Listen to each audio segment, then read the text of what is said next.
Tyrion Lannister had often imagined himself strolling the grand corridors of Casterly Rock as its undisputed master, lording over golden halls and hearing his voice echo in command.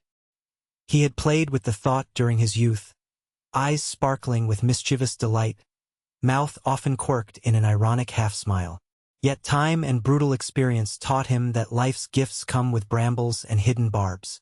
As a child, he had found little comfort here under his father Tywin's domineering gaze. As a man, he had learned to find solace mostly in the library and the hidden tunnels of the ancestral seat of House Lannister. Books were his great companions, and if they occasionally fell short, there were always the labyrinthine passages beneath the fortress to explore. They reminded him that mysteries lurked everywhere, even under the unstoppable weight of stone and history. He was nearly past dreaming of romantic discoveries. His illusions had long been shaped into a cynical wit. Yet it turned out that some secrets, the best ones, did not care if a man had lost faith in wonders. Some secrets were so old, so powerful, that only the persistent or the foolish could unearth them. Tyrion was both persistent and often called a fool, though he'd argue he was merely curious. When he began to suspect that the stone under the rock held something more than gold, more than hidden treasure or skeletons of the long dead, he laughed at himself. Dragon eggs beneath the rock? The notion was laughable. Yet he knew stories of Targaryens who once visited. He knew that House Lannister's words might not be fire and blood, but even lions could keep trophies of the dragons they once faced. He let the idea simmer in his mind, sometimes entertaining it late at night with a flagon of wine in his hand. If it were only a wine-soaked fancy, so be it. Still, he could not stop turning that possibility over, again and again, while a small, bright spark lit up some dormant part of him, calling him to unravel one more riddle in this stony fortress of his birth. Whenever Tyrion found himself alone, he made an excuse to retreat to the underbelly of Casterly Rock, to those secret tunnels that twisted and turned in ways known to few. Most believed Tyrion's fascination lay in the cunning construction, passages which allowed an easy ambush or hidden escape in the event of siege. But it was more than that. He found comfort there, away from prying eyes and from the countless humiliations he faced at court or at the dinner table. Down in the cool, damp undercrofts, no one scoffed at his stature or measured him against impossible standards. Down there, the walls did not judge. The shadows were his friends, and the quiet depths whispered fewer cruelties than his father ever had. As he strolled through the labyrinth, a torch held high, he would pause to examine carvings in the rock walls, inscriptions that were older than even his father's father. He let his fingertips run across them like a blind man reading Braille. Ancient stories carved by the first Lannisters, some told of glorious battles, others of strange alliances. Here and there he would see curious icons, a serpent-like figure with wings, reminiscent of a dragon. Such references were seldom found in Lannister history. He knew they pointed to something deeper, older, hidden away. And the more he looked, the more he realized these carvings seemed to form a path, an unspoken directive leading downward into the deeper vaults. It was on one such late evening after a particularly humiliating supper with his father that Tyrion descended with renewed vigor. Tywin had berated him in front of cousins and knights, and though Tyrion responded with scathing wit that left them silent, the sting remained.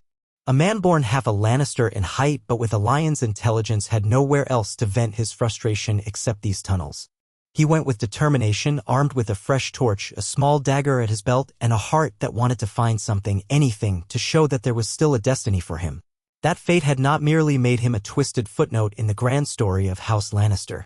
In the flickering glow, the subterranean air seemed to shiver with potential. He followed the fading lines of a carved serpent wirm, all but invisible in the gloom. He traced the shape until he came upon a hidden latch. Having found a similar mechanism once in a different part of the rock, he knew to press at a certain point. It took several tries, his hands fumbling, the torch sputtering dangerously near his face, but finally the hidden door slid open with a groan. A gust of stale air rushed out, caressing Tyrion's cheek and carrying centuries of dust and secrets. He pushed inside, carefully, mindful that the path might lead nowhere or, worse, into a sudden drop. He extended the torch before him and saw that the passage opened into a wide chamber with a vaulted ceiling. By the flickering light, he could make out the glint of metal, ancient sconces or braziers long left to rust. He stepped forward, coughing on dust swirling around in lazy eddies. The atmosphere felt heavier here, charged with a sense of an age so distant that it nearly dwarfed the Lannister legacy. It set Tyrion's mind racing. How many times had he roamed these tunnels only to miss this one path? It was something new, and he half worried, half hoped that there would be more ahead than simple stone. He pressed deeper, discovering a set of stairs that led downward at a sharp angle. He descended, each footstep sending echoes through the dark, his heart thumping with excitement and trepidation. The deeper he went, the warmer it became, as though some hidden fire resided below. Sweat formed on his brow, and he paused occasionally to rest or to hold the torch out, scanning for threats. But no living thing stirred here. Only the faint, reverberating hush of centuries piling atop each other. At the bottom of the stairs, he entered a chamber unlike any he had seen in Casterly Rock. The stone was black and polished, reflecting flickers of the torchlight. Intricately carved pillars stood in a circle, each depicting a dragon in a different posture, some in flight, some breathing fire, some coiled protectively. The air felt close, thick, as though it braced for something. He wondered if this was a Targaryen construction from ancient times or if it predated even that dynasty. Here he paused, overcame a natural hesitation, and stepped between the pillars. He reached the center and saw a raised platform. Upon it, half shrouded in dust, sat 3 large, ovular stones. They were about the size of a man's head, and though mottled with grime, Tyrion's heart nearly leapt from his chest as he recognized the distinct scales etched upon their surfaces, the faint glimmer of color dancing beneath all that dust. Dragon eggs. He approached carefully, for if these truly were what he believed them to be, they were relics of an age of wonders. He set the torch down in a bracket on the wall and reached out with trembling hands. How had they come to be here, beneath the domain of the Lannisters? Had they been trophies from some conquest, smuggled away by a long-forgotten ancestor? Had House Lannister once brokered a secret alliance with dragon lords? 1,000 questions rioted through his mind. He brushed a thin layer of dust off the first egg, revealing a deep green hue shot through with dark gold flecks, like a sunrise over a forest. He wiped his brow. The second egg seemed more coppery, with swirling tones of black. The third, somewhat smaller, bore a color so dark it appeared black at first, until he angled it to the light and saw veins of crimson zigzagging beneath the scaled surface. He stared at them, heart-pounding, nearly forgetting to breathe. There was an unspoken power in these eggs, something almost alive. He recalled from his readings that dragon eggs could remain petrified for centuries yet still contain the seed of life if awakened by fire and blood. It was an idea that once seemed purely the domain of Targaryen legends, but now here they were. It made him question everything he thought he knew about House Lannister and their place in Westeros. The stark reality of it knocked the wind from him. Tyrion Lannister, the imp, had discovered a secret that might change the fortunes of entire kingdoms. How would Tywin react if he knew? Would he attempt to harness the potential for House Lannister's glory? Or more likely, would he see the risk and have them destroyed, cursing Tyrion for meddling beyond his station? Tyrion closed his eyes for a moment, exhaling a tremulous breath. The weight of a destiny was in these eggs. And for the first time in a very long while, Tyrion felt not only excitement, but a sense of possibility. He was not a fool to think he could simply birth dragons like Daenerys Targaryen might attempt, but the presence of these eggs gave him power, information was power, secrets were power, and dragon eggs were the stuff of legends. He stood for a long moment before carefully, gently gathering the eggs. He placed them in a large satchel he had brought for carrying old tomes he hoped to find. They were heavier than he expected, but he handled them with reverent care. Each one bore a different temperature to his touch. The green and gold egg was warm, almost pleasantly so, as if it had been sitting in sunlight. The coppery black egg felt cooler, giving him a mild shiver. And the black with crimson veins egg seemed to hold heat at its core, pulsing in an almost living manner, like an ember. He took it as a sign that they were far from simple fossils. He had to hurry back lest his torch burn out. With a last careful look at the hidden chamber, Tyrion retraced his steps, climbing the stairs with his heart thudding an unsteady rhythm. He found the secret door, slipped back into the known tunnels, and returned to his chambers with the stealth of a cat. In his room, he placed the eggs in a chest that locked. It was a simple lock, but hidden in a spot behind a false panel in the wall. After all, he had grown up in Casterly Rock. If anyone knew how to conceal an object within these walls, it was Tyrion. He poured himself a cup of wine to settle his nerves and stared at the closed panel. The shock still lingered. In a place as thoroughly documented and mythologized as Casterly Rock, how had these eggs remained hidden for so long? Then again, secrets had a way of burying themselves deep in the hearts of old castles. The knowledge that the Lannisters once possibly possessed dragon eggs reframed certain historical curiosities, the old sigils carved in hidden places, the cryptic references in musty scrolls. Tyrion recalled reading that House Lannister, in the earliest days, had flirted with alliances to secure power against all challengers, including those whose sigil was the dragon. He now realized the ramifications were enormous. He felt a surge of giddy triumph. All his life, he had wrestled with the cold disapproval of his father. Here, hidden away, was a thing that might grant him leverage or at least a sense of agency. House Lannister always prided itself on its riches, but gold and cunning were not the only ways to power. Dragons changed the rules entirely. Tyrion spent sleepless nights contemplating what to do next. He researched in secret, poring over old volumes, searching for any mention of methods to awaken dragon eggs, though he tried to keep his hopes in check. He recalled stories that Daenerys Targaryen hatched her eggs in a funeral pyre, but that seemed less a method and more a miracle. He was not a Targaryen, so would that matter? Did the eggs themselves require the blood of Valyria to awaken? He found references to ancient rituals, arcane texts that were partly destroyed, scribblings of a possible method involving scorching heat and a willingness to sacrifice, but the details were never complete.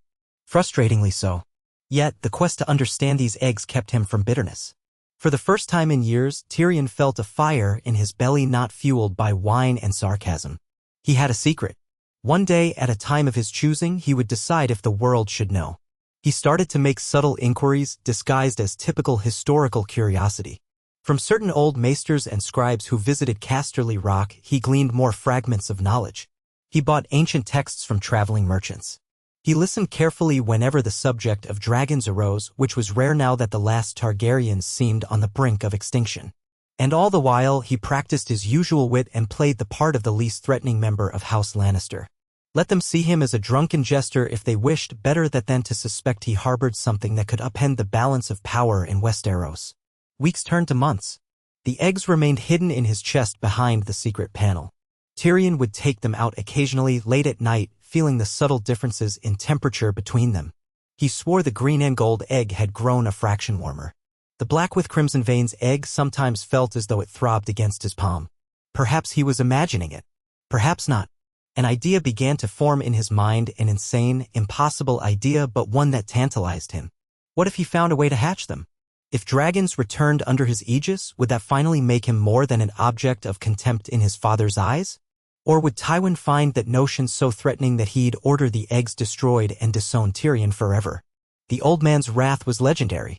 Yet Tyrion was used to Tywin's wrath. He had survived it for most of his life.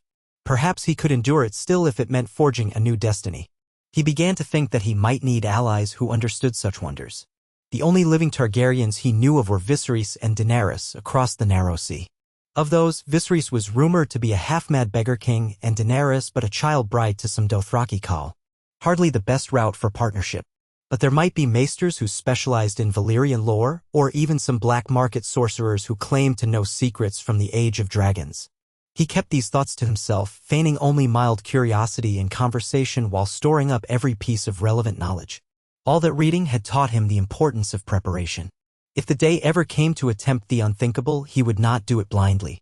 During this period, life at Casterly Rock went on as usual. Tywin lorded over his vassals, planning expansions of influence throughout the Westerlands. Jaime served in the King's Guard at King's Landing, only occasionally returning home, where he would greet Tyrion with genuine warmth, at least compared to most others. Cersei remained at the Red Keep, entangled in her marriage to King Robert Baratheon, with rumors swirling about her closeness to her brother Jaime and the questionable parentage of her children. Tyrion kept a pulse on these happenings but remained largely outside them, overshadowed by the giant shadow of Tywin's ambitions. At feasts, Tyrion drank, made lewd jokes, and gleaned gossip from passing courtiers. But his mind was always back in his quarters, locked on the eggs. In a moment of boldness, he took a short journey to Lannisport, disguised as a regular merchant. He sought out those who might speak of dragon lore or Valyrian magic. He found a foreign peddler of relics who claimed to have traveled to Askai by the shadow where dragons once soared. Tyrion teased out half-true legends from him, references to the living fires that could awaken stone. Tyrion walked away with a small pouch of resin said to be used in fire rituals of the Shadowlands. He had no idea if it was real or worthless, but it was another piece of the puzzle. His father took no notice of Tyrion's comings and goings, too busy with his own agendas. Still, Tyrion was not careless. He understood that if Tywin discovered what he had, the consequences would be dire. If the old man believed it threatened the stability of the family or risked entangling them in Targaryen prophecies, he might have Tyrion thrown into a black cell or thrown off the ramparts if he were feeling particularly final about the matter. Tyrion had to proceed with caution, especially as he felt an increasing urge to do something with these eggs. That sense of cosmic significance weighed on him.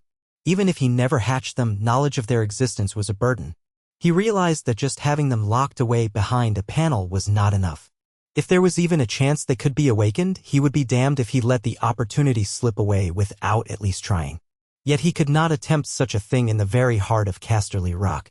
Too risky, too many eyes, too many ways it could go wrong. And what if the eggs did hatch? Dragons needed space, needed secrecy.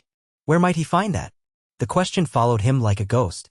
He thought about traveling across the narrow sea. He recalled that in the East, mystics and warlocks sometimes tried to coax dragon eggs to life, especially in places like Karth. But that would involve leaving behind his entire base of knowledge and, more importantly, the labyrinthine corridors he knew best. He considered if there might be a hidden cavern near the sea beneath Casterly Rock, a place where he might stoke a great fire without being discovered. That, of course, was the stuff of madness, conjuring a secret furnace to hatch eggs that might or might not contain living dragons. He sipped his wine at night, thinking these fantasies over, letting his imagination spiral. He was always a dreamer at heart, though he wore cynicism like armor.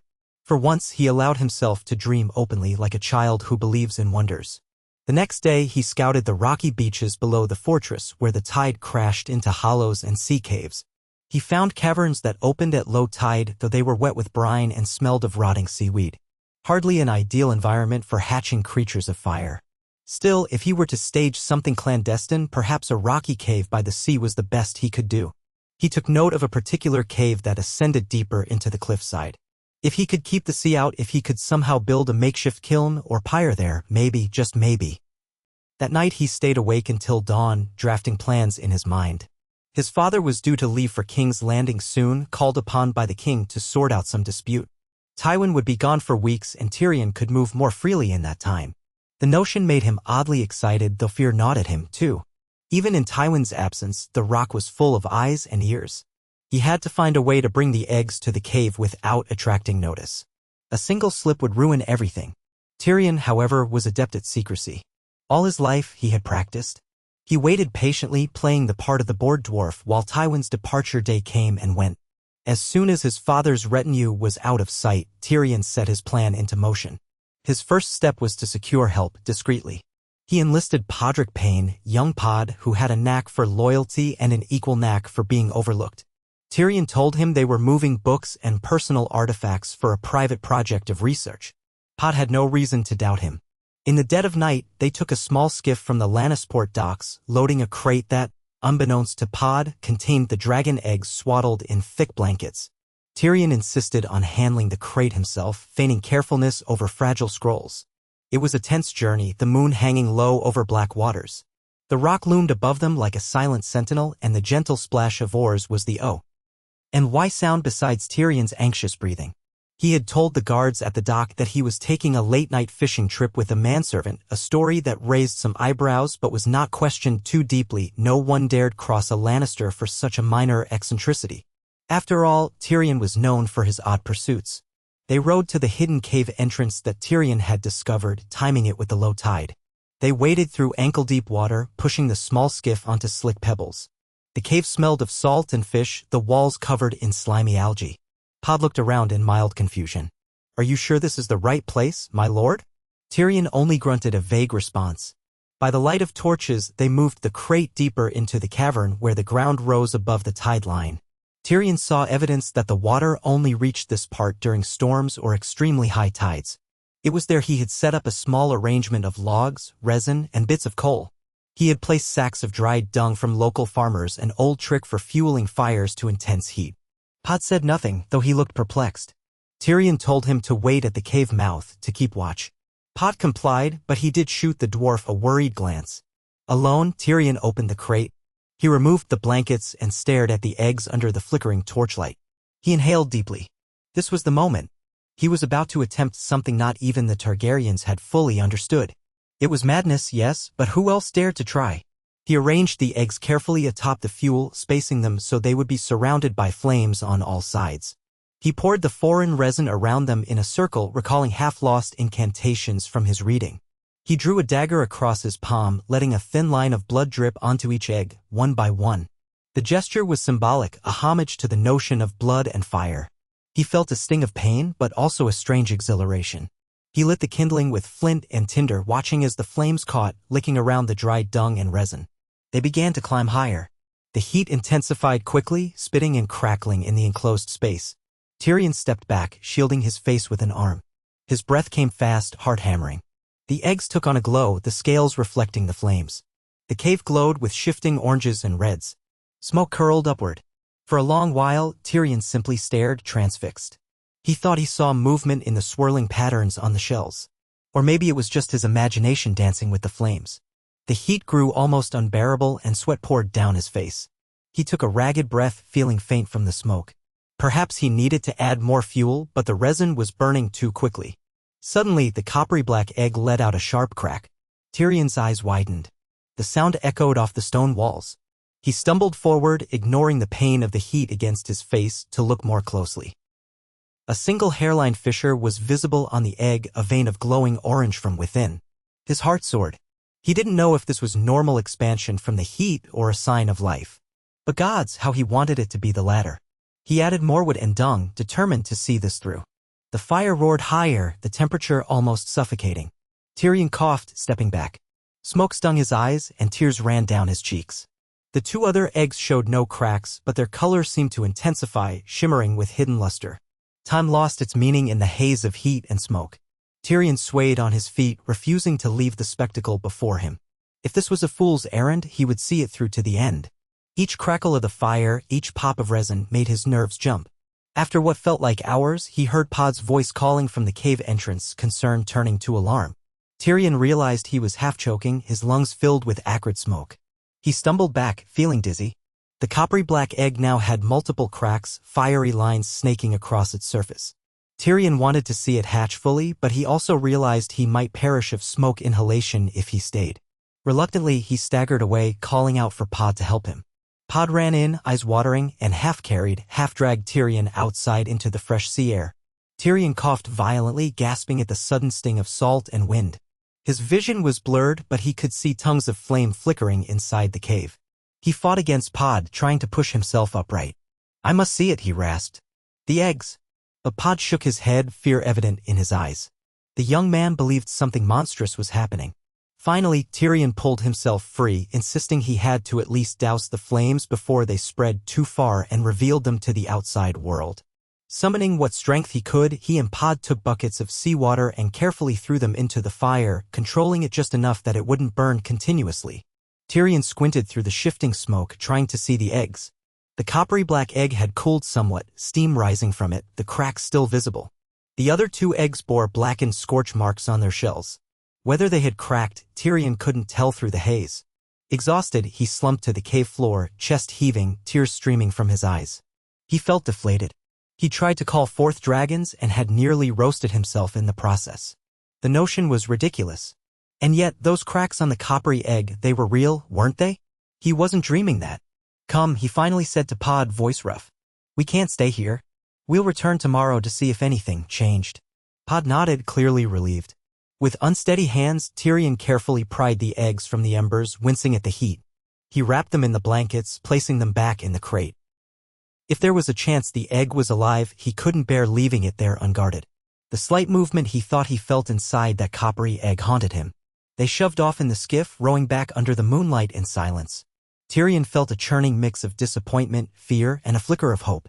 Back in his chambers, he examined the eggs by candlelight. The coppery black one indeed had multiple fractures along its surface, but they did not widen further. It was as if the shell had begun to open only to stop. The green and gold egg remained intact, its scales slightly blackened. The black with crimson veins egg also had no visible cracks, though he noticed a subtle shift in coloration. Could it be that the attempt had sparked something, or had he simply ruined priceless relics of history? He cursed himself for a fool, half laughing at the absurdity of it all. Yet he did not regret trying. Something was awakened, if only in himself, a reckless conviction that he was on the brink of a revelation. Tyrion gently ran his hands over the cracked egg, marveling at the feel of it. He whispered, "If there is a dragon in there, little friend, you chose a damn strange sire." He sipped wine straight from the jug, leaning back against the wall, weary to the bone. The next few days passed in a blur of subterfuge. Tyrion returned to the cave by daylight, disguised as an idle nobleman curious about the tide pools. He ensured that the remains of the fire were swept away, the smoke stains on the walls scrubbed, all evidence destroyed. He couldn't hide the blackened soot entirely, but the cave was remote enough that no prying eyes were likely to stumble upon it. Tyrion felt both relieved and hollow. He had tried. He had seen the egg crack. But now it remained still, silent. In the nights that followed, Tyrion kept the eggs close, sometimes curling around them as he slept, as if his proximity might pass on some faint spark of life. He felt the cracked egg's surface, searching for any tremor, any warmth. He found it lukewarm at best, but it did not fuse back together. Nor did it continue to fracture. In frustration, he revisited ancient texts, scouring for references to partial hatchings. He found precious little. A few lines from an old Valyrian treatise hinted that if a dragon egg began to hatch and was then cooled prematurely, the creature inside might enter a state of dormancy or death. The very thought cut Tyrion like a blade. Had he doomed the occupant within? Or was there still a chance? He spiraled through guilt, anger, and yet could not bring himself to discard the eggs. He kept them locked away, only occasionally pulling them out to gently wipe away dust. Life at Casterly Rock resumed its rhythms. Tywin eventually returned, bringing with him more demands that Tyrion marry this or that heiress for political convenience. Tyrion played his role, brandishing sarcasm and drinking too much at feasts. But at night he would gaze at the eggs, an unspoken question burning in his mind. Was there more he could do? Or was this the end of a fool's errand? An unexpected turn came when Lord Varys, the spider, visited Casterly Rock in the king's name. Varys was known for his whispers, his secrets, his uncanny ability to unearth information that most believed well hidden. Tyrion wondered if he suspected the existence of the eggs. One evening, Varys cornered Tyrion in the hallway, smiling that soft, ambiguous smile. "My dear Lord Tyrion, you seem particularly vexed of late. Is there something troubling you? A restless dream or two?" Tyrion feigned ignorance, matching Varys's subtlety with his own cunning. "The only dream I harbor these days is of a good vintage and a willing bedmate," he replied lightly. But he saw a hint of knowing in Varys's eyes. The spider might not know the details, but he smelled secrets like a hound smells blood. Tyrion resolved to be extra cautious. If Varys ever discovered the eggs, the news would travel quickly to King's Landing, and from there, the realm. Tywin would learn of it and the consequences could be dire. Yet as days became weeks, Varys did not openly reveal anything, and Tyrion began to believe that perhaps the spider was merely fishing, hoping to glean a secret if Tyrion carelessly revealed one. Tyrion grew bolder, deciding that if the eggs would not hatch under normal means, perhaps he needed something more potent than a cave fire. He remembered reading of certain potions from Ashai that supposedly drew out the essence of life. Though the reliability of such tales was questionable, Tyrion was desperate. He reached out through coded messages to distant contacts in Essos, purporting to be a collector of exotic items.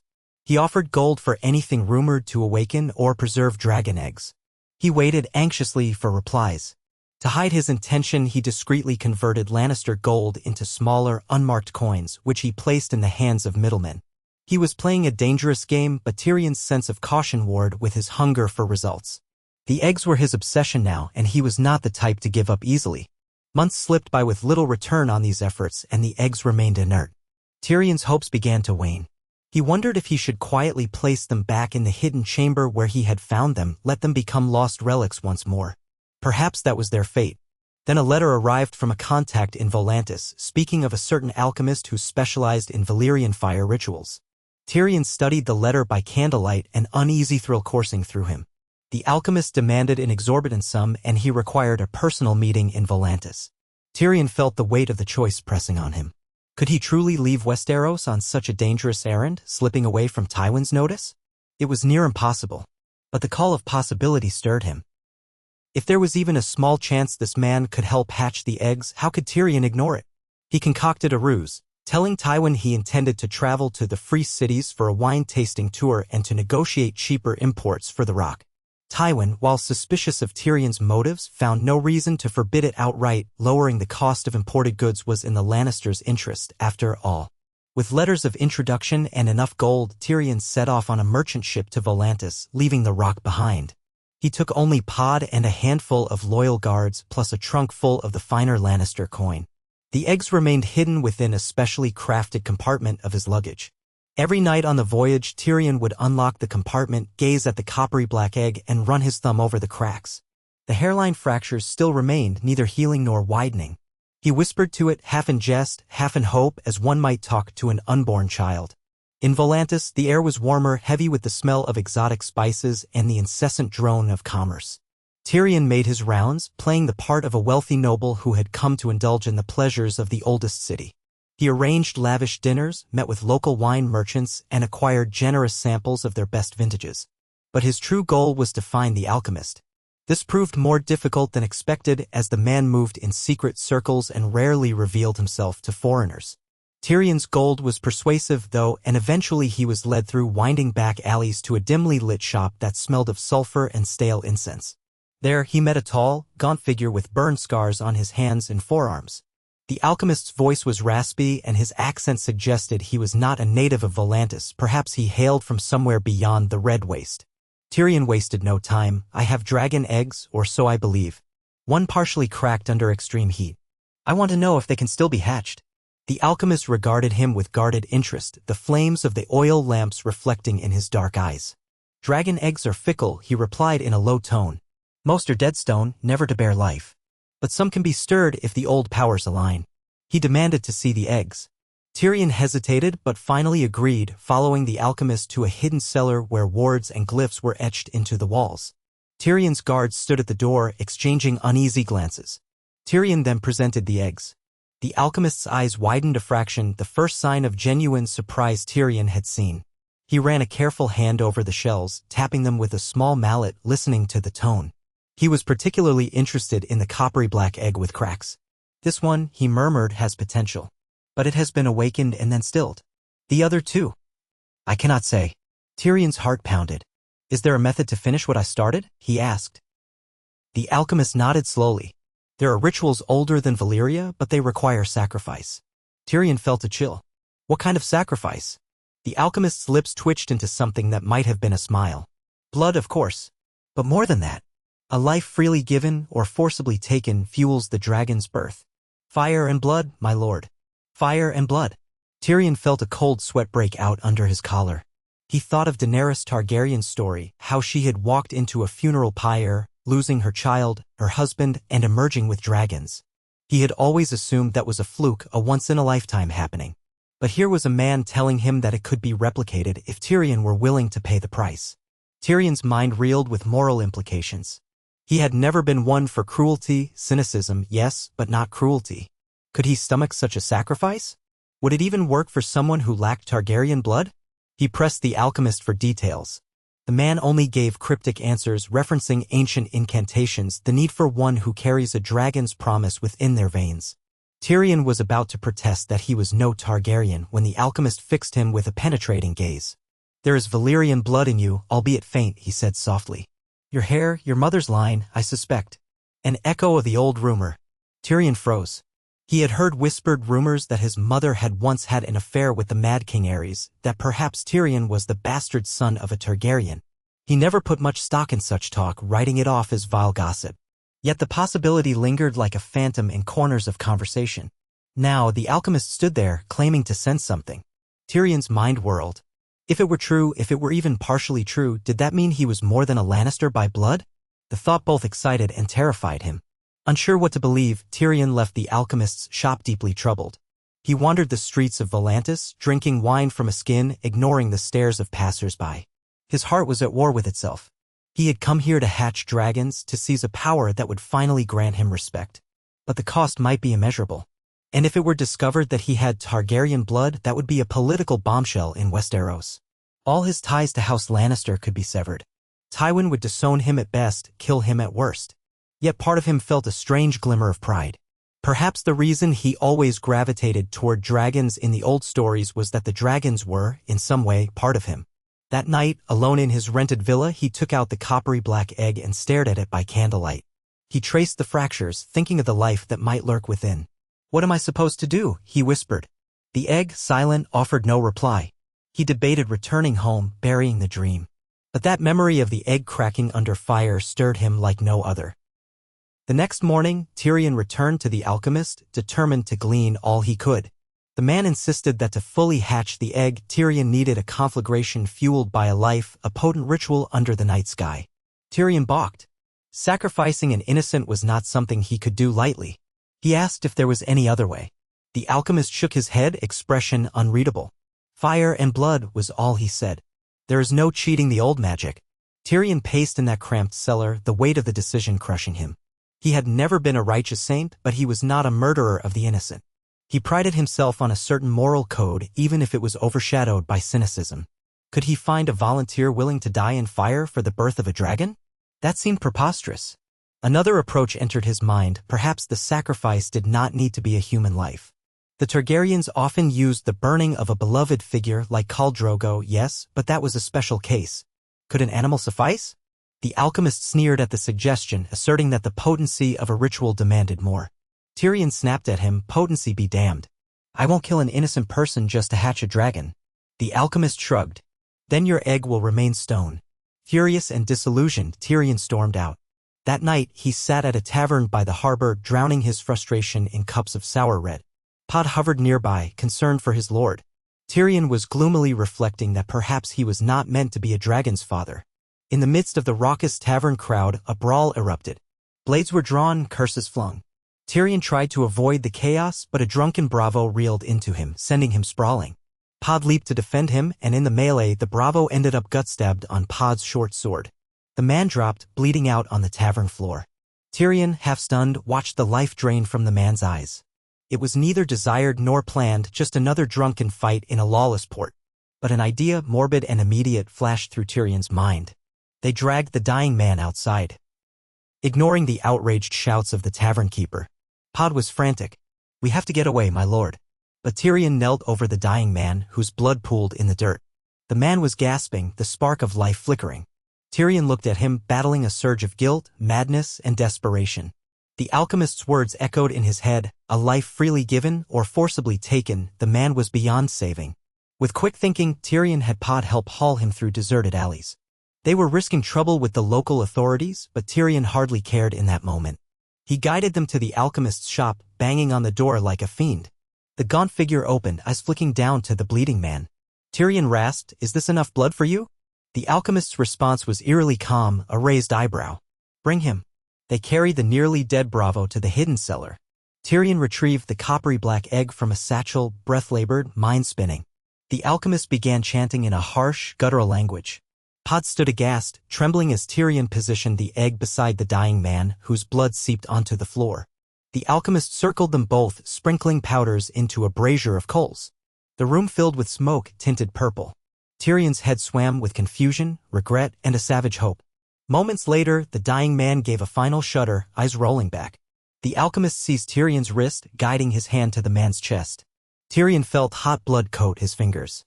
The alchemist then pressed Tyrion's blood-soaked hand onto the egg. Beneath his palm, the shell felt scalding. The cracks glowed a faint red in the gloom. The alchemist chanted louder, the brazier's flames leaping higher, swirling around them in a vortex of shimmering light. For a heartbeat, Tyrion thought he saw a faint shape writhing inside the egg, pressed against the shell. He felt a pulse as if the egg itself had a heartbeat matched to his own. Smoke stung his eyes, and the heat grew unbearable.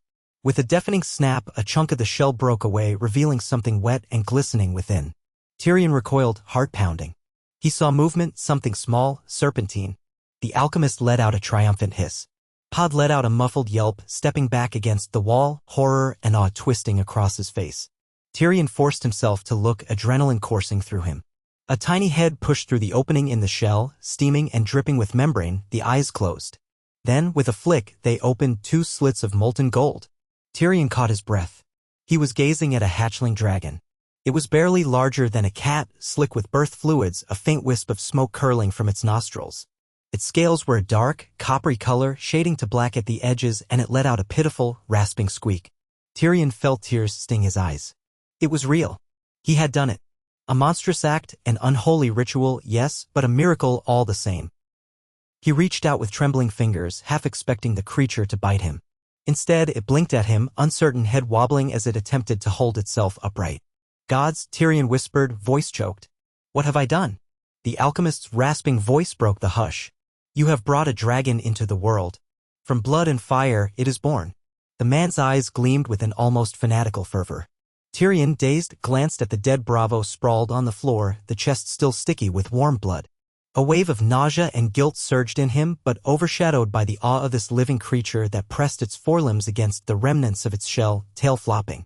Tyrion gently slid his hands under the hatchling, lifting it. Its skin felt hot, but not painfully so. The tiny dragon seemed to regard Tyrion with something like curiosity, or perhaps hunger. Tyrion felt the heat of its small heartbeat thrumming against his palms. "It's real," Pod said behind him, voice trembling. "A real dragon." Tyrion managed to drag his gaze away from the newborn. He spotted the other 2 eggs in the satchel, lying inert. He wondered if the same ritual could bring them to life. But the alchemist shook his head. They need their own blood sacrifice, each one. And more powerful flames. Or perhaps the one sacrifice might suffice for all if done together. "But you waited too long." Tyrion swallowed thickly. He wasn't sure he could stomach repeating the ritual.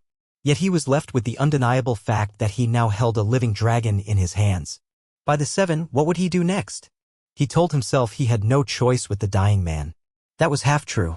But he had still made the call in his frenzy. The moral weight of that decision gnawed at him, though he forced himself to push it aside. The realm would erupt if they knew House Lannister, or Tyrion Lannister specifically, had birthed a dragon. He couldn't let the knowledge spread. He glared at the alchemist. "Tell no one," he warned. The alchemist inclined his head. "My silence costs gold." Tyrion grimaced. "You'll be paid." They fled the shop before dawn, the baby dragon swaddled in a cloak. Tyrion's guards were wide-eyed but loyal enough not to breathe a word. Back at the villa, Tyrion constructed a small heated enclosure with braziers and kept the hatchling there. The creature's squeaks and hisses filled the air at all hours. Tyrion fed it scraps of cooked meat, noticing how it lapped at the blood before devouring the flesh. Within days, its wings strengthened, flapping experimentally. It tried to breathe fire, but only managed small puffs of smoke. Tyrion watched it like a proud father, simultaneously amazed and terrified by the ramifications. Meanwhile, Pod stood watch outside the makeshift enclosure, doing his best to help but utterly out of his depth. Tyrion realized he couldn't remain in Volantis indefinitely. Sooner or later, rumors would spread. He needed to get back to Westeros, to Casterly Rock, or perhaps somewhere else entirely. But where could he hide a growing dragon? A part of him wanted to sail east, deeper into Essos, find some deserted land where the creature could grow. Another part whispered that he should take it home, unleash it against his father's scorn, show Tywin that Tyrion was no longer the runt of the litter. That thought was dangerous, fueled by resentment. Tyrion recognized the hazard of letting vengeance guide him. His father was cruel, but a man who marched a dragon into the Westerlands might set the entire realm aflame, literally. He made the choice to return discreetly to the Westerlands. He told the Volantene authorities that his business was concluded. With enough bribes, the local officials asked no questions. Smuggling a live dragon onto a ship was trickier. He arranged for special crates lined with straw and small air holes. The hatchling hissed at being confined, but Tyrion had no alternative. He took the other 2 eggs along, of course. After all, they were still priceless, and perhaps one day he might find a more humane path to hatching them. The ship sailed for Lannisport. Tyrion spent sleepless nights tending to his dangerous new charge. The baby dragon grew restless in the cramped quarters, occasionally snapping at Tyrion's fingers. Its tiny fangs drew blood more than once. But Tyrion felt a weird sort of bond forming. He thought of the rumors about his parentage. It would be a rich irony if the creature truly recognized something Targaryen in him, but he had no idea if dragons cared about such trifles. He tried to speak softly to it, to calm it. He quickly learned that the best way to appease the hatchling was a warm chunk of meat. By the time they neared Lannisport, the dragon had grown a little larger, its coppery black scales glistening, eyes more alert. The day they arrived, Tyrion carefully sneaked his crates off the ship. He was met with suspicious looks from the local harbor master, but a handful of gold coins silenced further questions. Once again, Tyrion found himself in that small skiff rowing to the secret cave below Casterly Rock. This time, he brought a living dragon with him. He set up the hidden cavern as a temporary lair. He stored barrels of salted meat, installed braziers for warmth, and made sure the tides wouldn't flood the place. When he opened the crate, the dragon crawled out, blinking in the torchlight, wings unfolding. Tyrion cautiously offered it a chunk of venison. It snatched the meat from his hand, devouring it in a quick flurry of snapping jaws. Pod, standing a few feet away, stared at the beast with a mixture of fear and admiration. "It's bigger," he murmured. Indeed, the dragon was now nearing the size of a small dog. Tyrion studied it, running a hand along its ridged spine. The creature gave a low, rumbling purr, or maybe a warning growl. He couldn't quite tell. "You'll have to be quiet," Tyrion whispered to it. "We don't want to alarm the good folks upstairs." The dragon cocked its head as if understanding. Tyrion realized that nothing in his life had prepared him for raising a dragon. He had read many books, but practice was another matter. He would have to figure out how to keep it hidden, how to feed it sufficiently, how to manage the risk of being discovered. He had Pod gather extra supplies, bribing local fishermen to deliver large amounts of fish without question. If Tywin discovered the unusual shipments, Tyrion would have to invent a cover story. Perhaps he was experimenting with new curing techniques? It was a precarious web of lies, but Tyrion had woven such webs all his life. Meanwhile, the hatchling thrived in that damp cavern, complaining about the cold until Tyrion lit enough braziers to stifle the chill. He observed it each day, fascinated by how quickly it learned, how it tested its boundaries. Sometimes he caught it gnawing at the rocks or spitting tiny flames at the dripping stalactites. The blackened marks on the walls grew with each passing week. Tyrion felt simultaneously proud and uneasy. A dragon at his command, if, indeed, it was at his command, could upend the power structure of Westeros. Did he truly want that weight on his shoulders? The question gnawed at him. Late at night, he drank alone, wrestling with his conscience over the life taken in Volantis, the monstrous bargain he had made. He tried to tell himself that man would have died anyway. But the thought tasted bitter in his mouth. He resolved to ensure that no further innocents would die for his ambition. One night, Tyrion returned to his rooms in the Rock, only to find his father, Tywin, seated by the hearth. The older man's stern gaze fell on Tyrion the moment he walked in. Tyrion froze, mind racing with possible discoveries. Had Tywin found the dragon? The eggs? Tywin's expression was inscrutable. "Where have you been, son?" he asked in a deceptively calm tone. "Out whoring? Drinking? Or something more unusual?" Tyrion forced a laugh. "A little bit of everything, father. You know me." Tywin narrowed his eyes. "I've heard strange tales, rumors of odd shipments coming into Lannisport under your name. Care to explain?" Tyrion feigned indifference. "I am engaged in a culinary experiment, if you must know. I acquired exotic spices in Volantis and I'm testing them on mass quantities of fish. My palate demands variety." Tywin studied him coldly, silent. The moment stretched. Then, with a disgusted snort, he rose. "Fine. Waste your gold on fish and spice. Just remember whose gold it truly is." He left, leaving Tyrion to sag against the wall, relief flooding him. But Tyrion knew that was a warning. Tywin was suspicious. The next few days, Tyrion moved with even greater caution, reinforcing the secrecy of the cave. He also realized the dragon would not stay small for long. Each week it ate more, grew more. Its wingspan was broadening. If it remained healthy, eventually it would be large enough to notice and large enough to cause serious havoc. One day, Tyrion entered the cave to feed the dragon and found the creature perched on a rocky ledge, head tilted upward, letting out a rumbling cry that echoed through the chamber. Tyrion guessed it was longing for open skies, for flight. His heart sank because he knew he could not provide that freedom here. Not yet. Not safely. He approached cautiously, offering strips of fresh mutton. The dragon snatched them, gulping them down, but it still seemed restless.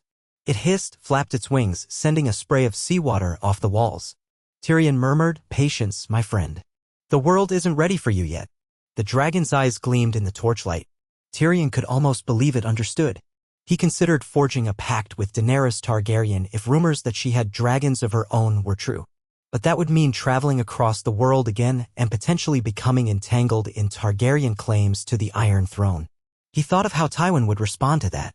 Likely with war. Tyrion felt trapped between the responsibilities of being a Lannister and the dream of raising a dragon.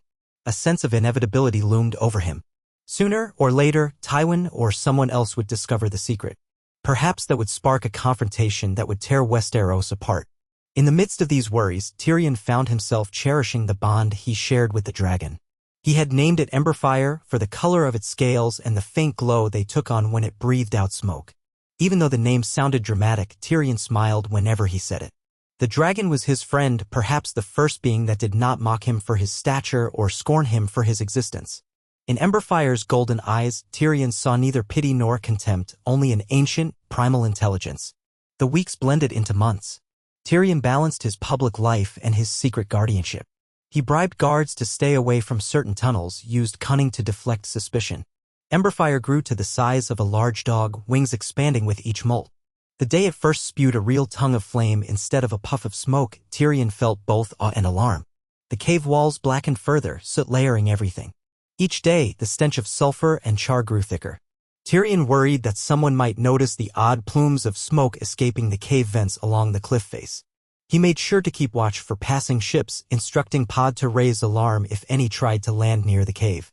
All the while, the other 2 eggs remained locked away. He occasionally studied them, wondering if he should attempt the same ritual.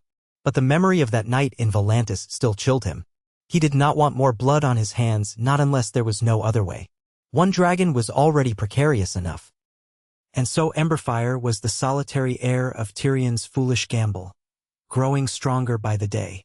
Then came the moment Tyrion had dreaded.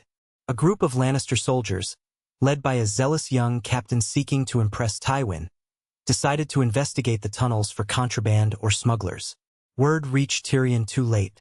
He raced to intercept them, but they had already discovered the entrance to the cave. The noise of Emberfire's roars must have carried. Tyrion arrived to find the soldiers facing the dragon, weapons drawn. Emberfire was perched on a rocky outcrop, tail lashing, smoke curling from its nostrils. The men looked terrified, uncertain how to proceed. Tyrion's heart lurched. If they attacked, the dragon might kill them or they might kill the dragon. Either outcome was a catastrophe. The captain turned as Tyrion entered, eyes wide with disbelief. "My lord, what is this monster?" he demanded. Tyrion quickly raised his hands in a placating gesture. "A rare creature from the east," he lied smoothly. "I'm studying it on behalf of the maesters." The men clearly didn't believe him. Swords rattled in trembling hands. Emberfire let out a piercing shriek, a gout of flame exploding from its maw. The men recoiled, shielding their faces. Tyrion seized the moment. "Sheathe your weapons or it will attack," he shouted. Hesitantly, the soldiers obeyed, though they kept their swords at the ready. The captain glared. "Lord Tywin must know of this." Tyrion nodded, mind racing. "Of course. I intended to inform him when the time was right. This is a matter of utmost secrecy, vital to House Lannister's future." He summoned every ounce of authority he possessed. "I order you to speak of this to no one until I have prepared my father. Is that understood?" The men exchanged uncertain glances. Finally, the captain gave a slow nod. "Yes, my lord." Sensing the tension, Emberfire hissed again, but Tyrion moved closer, keeping his voice gentle. "Easy now," he murmured. "These men won't harm you." The dragon eyed the soldiers warily but seemed to trust Tyrion enough not to attack outright. Tyrion let out a breath he didn't realize he'd been holding. He turned to the men. "If word of this spreads, House Lannister's enemies will swarm upon us. You know what that would mean?" Some nodded, clearly imagining the wrath of Tywin Lannister. "Then keep this knowledge sealed," Tyrion finished. "I will handle my father, but how to handle Tywin?" The moment Tyrion dreaded had arrived sooner than expected. He could no longer hide Emberfire. At best, he could only control how Tywin learned the truth. That same evening, after securing Emberfire's cave once more, Tyrion presented himself before his father's solar, requesting a private audience. Tywin received him, looking annoyed as always. "This had better be important," he snapped. Tyrion took a deep breath. "It is. I bring an extraordinary development." He explained as calmly and clearly as he could that during his travels in the East, he had acquired a dragon egg that hatched. He glossed over the details of blood sacrifice and left out the existence of 2 other eggs. He painted it as a stroke of fortune, a cunning move on behalf of House Lannister. Tywin's expression shifted from disbelief to astonishment, then to cold fury. "Are you telling me you brought a dragon to Casterly Rock?" he demanded. Tyrion steeled himself. "Yes, father. It's real. And it is ours." He tried to keep his voice steady. Tywin stormed to the window, hands clenching and unclenching. "You absolute fool," he hissed. "Do you have any notion what this could unleash?" If the crown learns, if any of our rivals learn, do you want a Targaryen pretender to come knocking with claims to the throne, brandishing your head as proof of betrayal? Tyrion's mouth went dry. Father, please, think of the power. If House Lannister can command a dragon, we become unassailable. Tywin turned, eyes blazing with a fury Tyrion had rarely seen. Or we become the prime target of every house in Westeros, from the Baratheons to the Tyrells, not to mention the Iron Throne itself. He paused, hands trembling in rage. You have endangered everything. Tyrion felt anger flare in response. I have done something bold. Something no Lannister before me has managed. You always speak of legacy, father. Well, here it is. Tywin's features hardened. Do you expect me to celebrate your reckless impulse to birth a monster under my roof? Tyrion swallowed bitterness. I expect you to see opportunity. Don't you want House Lannister to stand above all others? For a moment, Tywin said nothing, breathing heavily. Then, with a measured tone, he said, show it to me. Tyrion led Tywin, along with a handful of trusted guards, down to the cave.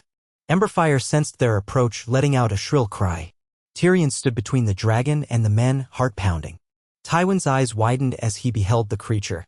For the first time in Tyrion's life, he saw raw wonder flash across his father's stern face. Gods, Tywin breathed, stepping closer. Emberfire hissed, but Tyrion calmed it with a soft word. Tywin. And studied it, awe mingling with calculation in his gaze. The guards shifted uneasily, but did not move to attack. Tywin raised a trembling hand as if to touch the creature, then thought better of it. He turned to Tyrion, voice subdued. Is it loyal to you? Tyrion hesitated. As loyal as a dragon can be, I suppose. I feed it, it trusts me. But it's growing. Tywin exhaled, stepping back. We must keep this a secret. If the king learns, he'll demand its destruction. If the realm learns, half will want it dead. The other half will want to claim it for themselves. Tyrion nodded. I've gone to great lengths to hide it. But a dragon cannot be hidden forever. Tywin's gaze flicked to him, assessing. You said it's ours, for House Lannister. Does that mean you are willing to place it under my command? Tyrion recognized the subtext. Tywin was claiming ownership, overshadowing Tyrion's personal bond with Emberfire. For a moment, Tyrion's jaw clenched. Then he offered a half-smile. Of course, father. We are one house, are we not? Tywin snorted. We shall see. He gave the dragon one last look. For now, keep it contained. I'll decide our next move. He turned on his heel and left, guards trailing behind, leaving Tyrion alone with Emberfire. Tyrion felt relief tinged with bitterness. Tywin had not ordered the dragon killed, which was a victory. Yet Tyrion sensed he might lose control of the situation. His father was cunning and ruthless. If he believed Emberfire was a threat or a liability, he would do what he thought necessary. Tyrion gently stroked the dragon's neck. You've impressed him, he whispered. But that doesn't mean we're safe. In the days that followed, Tywin took charge, ordering a strict security perimeter around the secret cave, installing his most loyal men at the entrance. He did not forbid Tyrion from visiting, but the atmosphere had changed. Tywin made no effort to bond with the dragon himself. Rather, he treated it as a strategic asset, one that might or might not be viable. Tyrion was granted a degree of autonomy in caring for Emberfire, but he sensed that Tywin was watching closely, waiting to see if disaster would strike. Meanwhile, rumors began to swirl in the corridors. Servants whispered of monstrous roars echoing through the stone. Some claimed demons haunted the caves. Others said the ghost of some ancient beast stalked the cliffs. Tywin cracked down on any talk, punishing those who spread rumors. Tyrion watched from the sidelines, anxious. An odd sense of pride mingled with fear for what he had unleashed. Emberfire continued to grow, fed on goats, sheep, and the occasional hog.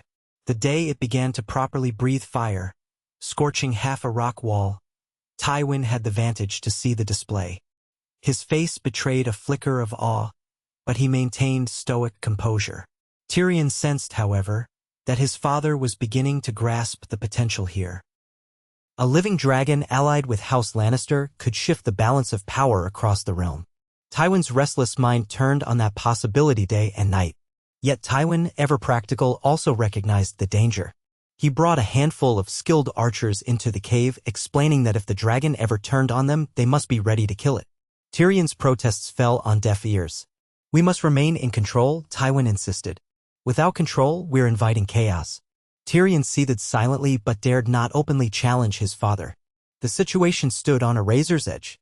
The tension between father and son mounted until one day, as Emberfire was feeding on a freshly brought goat, Tywin stepped too close.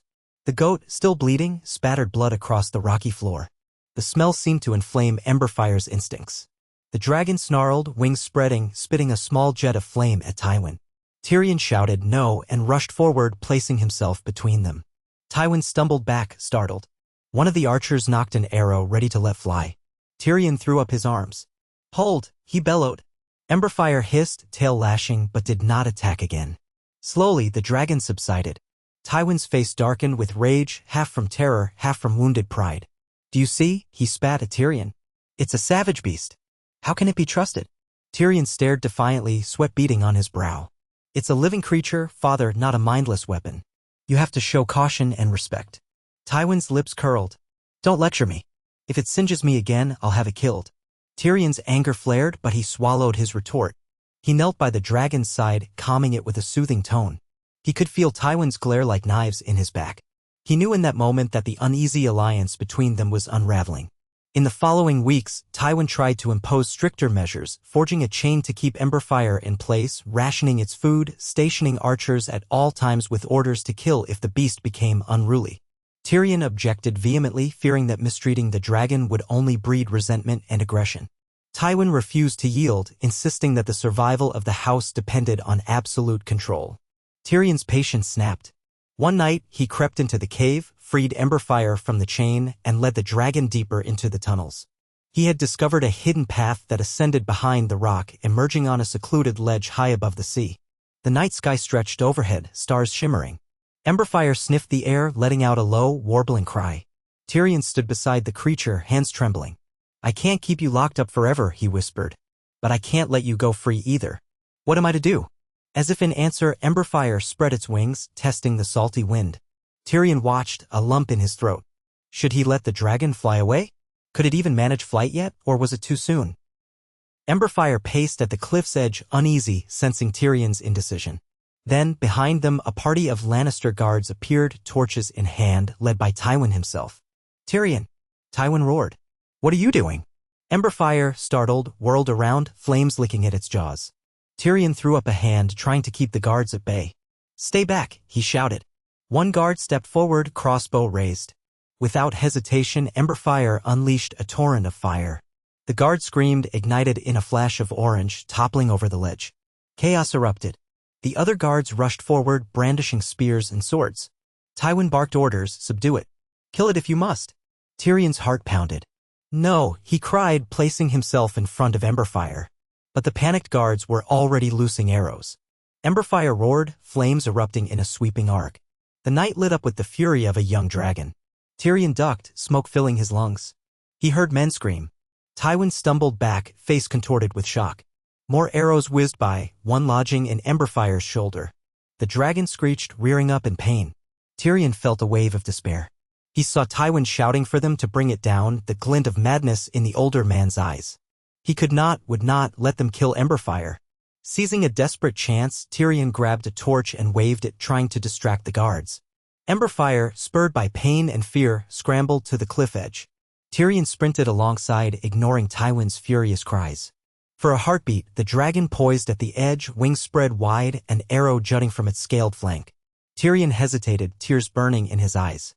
"Fly!" he screamed. "Go!" In a final, explosive motion, Emberfire leapt from the cliff, wings snapping open, catching the wind. Tyrion could hardly believe it as the creature glided away, awkward at first, then steadier. Guards rushed to the ledge, bows drawn. Tywin yelled, "Shoot it down." Tyrion hurled himself at the nearest bowman, spoiling his aim. The arrow went wide. A second guard tried to fire, but Emberfire was already beyond easy range, banking out over the sea. Tyrion stared as the dragon receded, a dark silhouette against the moonlit clouds, trailing a faint drizzle of blood from the arrow wound. A hush fell over the ledge. Tywin and the guards stood panting, the tang of burnt flesh and smoke swirling in the air. The old man turned to Tyrion, fury carved into every line of his face. "You've ruined us," he spat. "That beast is loose. The realm will hear of a dragon in the Westerlands. They will come for us." Tyrion, shaking with grief and adrenaline, met his father's gaze defiantly. "Better free than chained, father." Tywin's hand twitched as though he might strike Tyrion, but he did not. Instead, he turned away, barking orders to secure the area, to search for any sign of the creature's remains. Tyrion knew they would find none. Days passed, then weeks. No sightings of the dragon were reported. Some fishermen claimed to see a winged shape far out at sea, but it could have been gulls or illusions. Rumors ran wild throughout the Westerlands. Tywin tried to contain them, but the whispers grew. Tyrion spent his hours in a melancholic daze, drifting through the halls of Casterly Rock, ignoring his father's cold wrath. He had lost Emberfire, but at least the dragon was alive somewhere. Perhaps that was enough.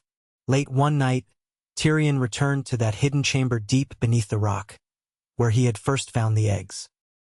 He knelt before the empty pedestal, the memory of that fateful day burning in his mind.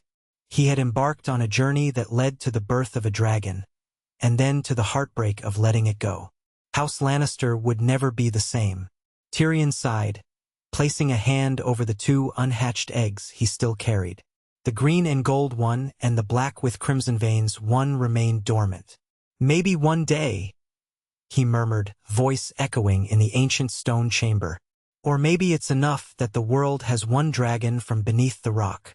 He thought of Emberfire flying free somewhere across the narrow sea, or nesting on a remote island, healing from the arrow wound, growing stronger. The future was uncertain, and he had made powerful enemies, not least of which was his own father. But Tyrion Lannister had done what seemed impossible. He had brought a dragon into the world, and in so doing, he had claimed a piece of destiny that all his life had seemed to belong only to others. Though he remained in the rock for now, he knew that someday he might depart, seeking Emberfire, or forging another path entirely. Whatever came next, he carried in his heart the knowledge that he was more than the imp of House Lannister. He was a dreamer who had touched ancient magic. He was a man who had paid a terrible price, but won a measure of wonder in return. And if the dragon soared over distant horizons, if it chose to return or not, it belonged to no one but itself, and, perhaps, in some small and secret way, to Tyrion. Even as the echoes of the dragon's roar faded from the Westerlands, Tyrion could almost feel a presence at the edge of his mind, a bond that transcended the cold stone of Casterly Rock. Whether he was truly half Targaryen or simply a twisted Lannister with an impossible dream, he had achieved something no one else had. And in that miracle, in that flight of scales and fire, he found a kind of redemption. So ended the saga of the dragons hatching beneath the rock, but not Tyrion's own story. In the flickering torchlight, he rose from his knees, placed a gentle hand on the dormant eggs, and whispered a last benediction. Let the world think him a fool, an imp, a lesser son of a grand house. He knew otherwise. If fortune allowed, one day, the flames would rise again. Until then, he would bide his time, weaving secrets into the grand tapestry of Westeros, secure in one truth. Once a dragon is born, its roar can never be silenced. The Song of Fire continues in defiance of stone and scorn, forever calling the daring and the desperate to chase it across the sky. And Tyrion Lannister, with his wine-stained smile and hidden heart, would never again doubt that wonders beyond measure lay sleeping beneath the rock, waiting for those with courage enough to set them free. Tyrion Lannister stood once more in that deep, empty chamber beneath Casterly Rock, listening to his own breath echo against ancient walls. Dust motes shimmered in the torchlight like tiny, drifting stars. The room felt cold without the 3 eggs on the pedestal. He'd taken 2 to Volantis and returned them to the rock, but only one of them had ever hatched. Now, those surviving eggs rested in a locked chest that he'd hidden away behind a false wall in his private quarters. Even here, where he'd first discovered them, he felt the ghostly presence of them, as though the rough stone still held echoes of the day he brushed away centuries of dust and found the shells waiting. He ran a hand over the pedestal. The swirl of old carvings and shapes seemed to protest his touch, as if scolding him for the fate he had set in motion. He could see the faint outline of a scuff perhaps from where he'd leaned his torch. It seemed lifetimes ago. Emberfire, he could still hardly believe he'd named the hatchling, had soared off the cliff in a flurry of fire, blood dripping from its flank where an arrow had lodged. No confirmed sightings had returned since, though rumors abounded. Some said a dragon had been spotted flying north over the sea, a black silhouette against gray clouds. Others swore that a fisherman off the coast glimpsed a sea serpent with wings thrashing in the waves. Tyrion hoped the creature had survived, had found a new refuge beyond the immediate wrath of Tywin Lannister. Deep down, a fierce ache in his chest told him Emberfire was still alive. He pressed his palm flat to the stone, letting the chill seep into his skin. He'd always yearned for something wondrous to happen to him, to define him, to free him from his father's scorn. He found that wonder, but had he also secured his doom? Tywin had nearly executed him on the spot for letting the dragon escape, and if not for the delicate politics of Lannister power, Tyrion suspected he might already be rotting in a cell or floating face down in the sea. "My lord," came a soft voice behind him. He turned to find Podrick Payne standing at the entryway, torch in hand, eyes wide. Pod had lost some of his boyish innocence through all this. He'd killed a man in Volantis, albeit by accident, seen a dragon hatch in a swirl of blood and fire, and helped Tyrion hide that hatchling in a sea cave. The experience had sharpened him, though he still looked at Tyrion with a kind of unwavering devotion. "Pod," Tyrion said. "You know, if anyone heard you call me, my lord, down here, they'd wonder what we're up to." Pod's expression shifted, and he stepped in, lowering his voice. "I made sure no one followed me. They were all at supper, except the guards on the upper ramparts." Tyrion offered a thin smile. He never knew how to respond to Pod's quiet loyalty except with a gentle teasing. "Well done. I was just reminiscing." He turned from the pedestal, letting his hand fall to his side. "Give me the news." Pod cleared his throat. "I overheard 2 stewards in the corridor. They were gossiping about the dragon. They said men in Lannisport claim to have heard roars out at sea 2 nights past. Your father has apparently doubled the guard at the watchtowers along the coast." Tyrion laughed mirthlessly. "Of course he has. He wants to shoot Emberfire down if it returns." A spasm of discomfort crossed Pod's face. "Yes, my lord." Tyrion took the torch from Pod's hand, turning his own face into the flickering light. His eyes felt gritty from sleeplessness. "If my father thinks he can kill a dragon that easily, he's either more prideful than even I believed or more desperate." He sighed, motioning for Pod to follow as he headed into the corridor. They walked in relative silence, their footsteps echoing. Tyrion's mind churned with questions he couldn't yet answer. Where had Emberfire gone? Would it be able to remove that damned arrow on its own, or survive with it lodged in its flesh? The creature was young but not entirely helpless, so perhaps it had discovered a safe harbor somewhere along the coast, or in the mountainous crags to the north. If it survived, one day it might well grow into a formidable beast.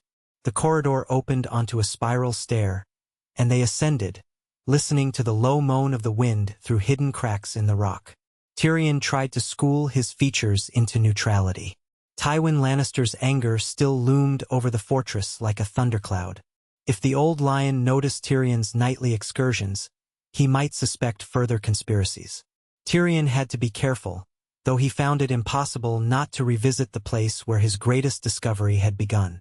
He couldn't help but feel some intangible link to those depths. At last they emerged near Tyrion's private chambers.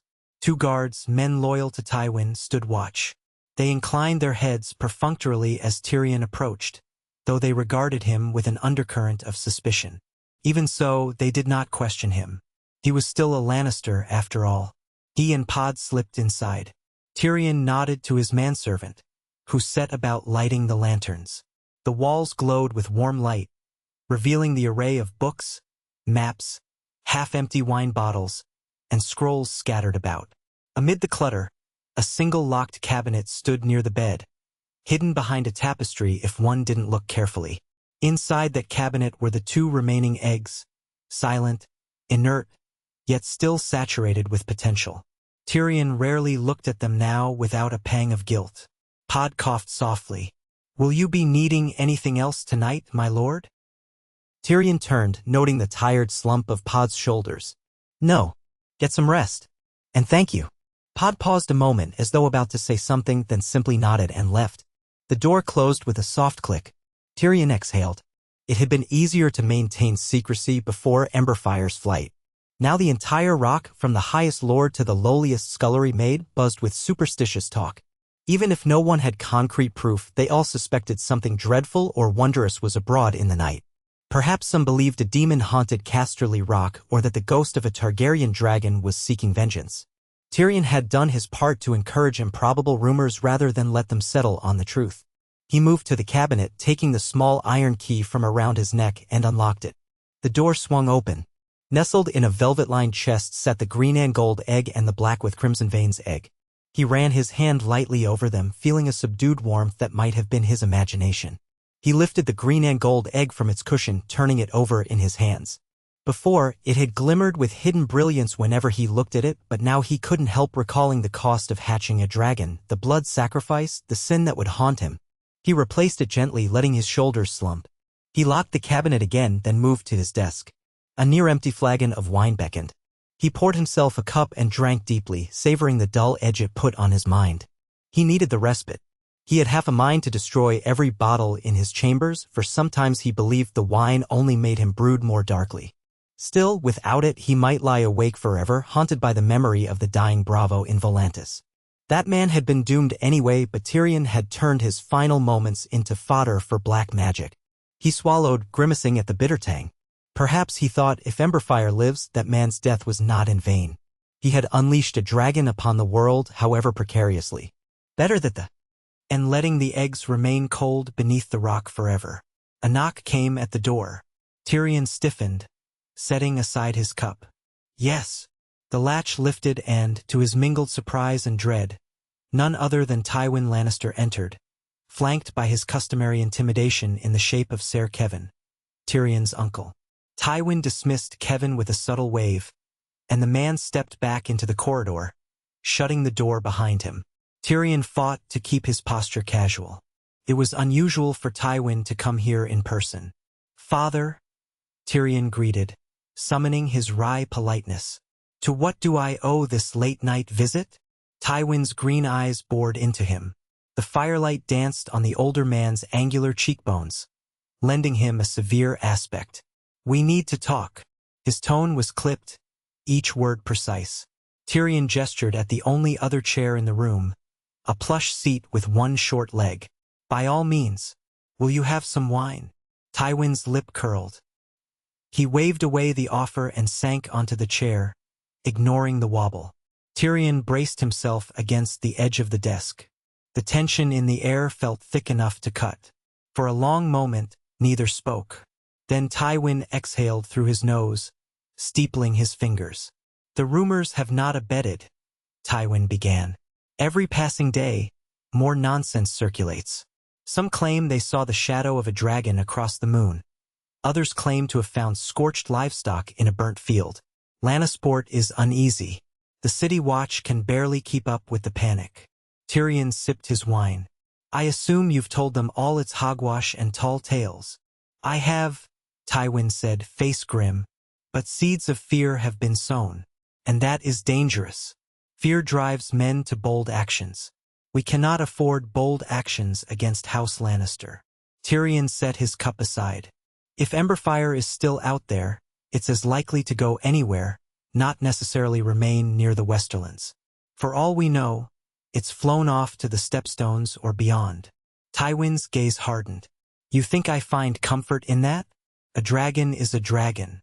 Wherever it roams, someone will connect it to us." He drew a slow breath, voice lowering. "I should have ordered it slain in the cradle. But you insisted it was an asset. Then you let it loose. Now we have no asset, only risk." Tyrion bristled. "Let it loose?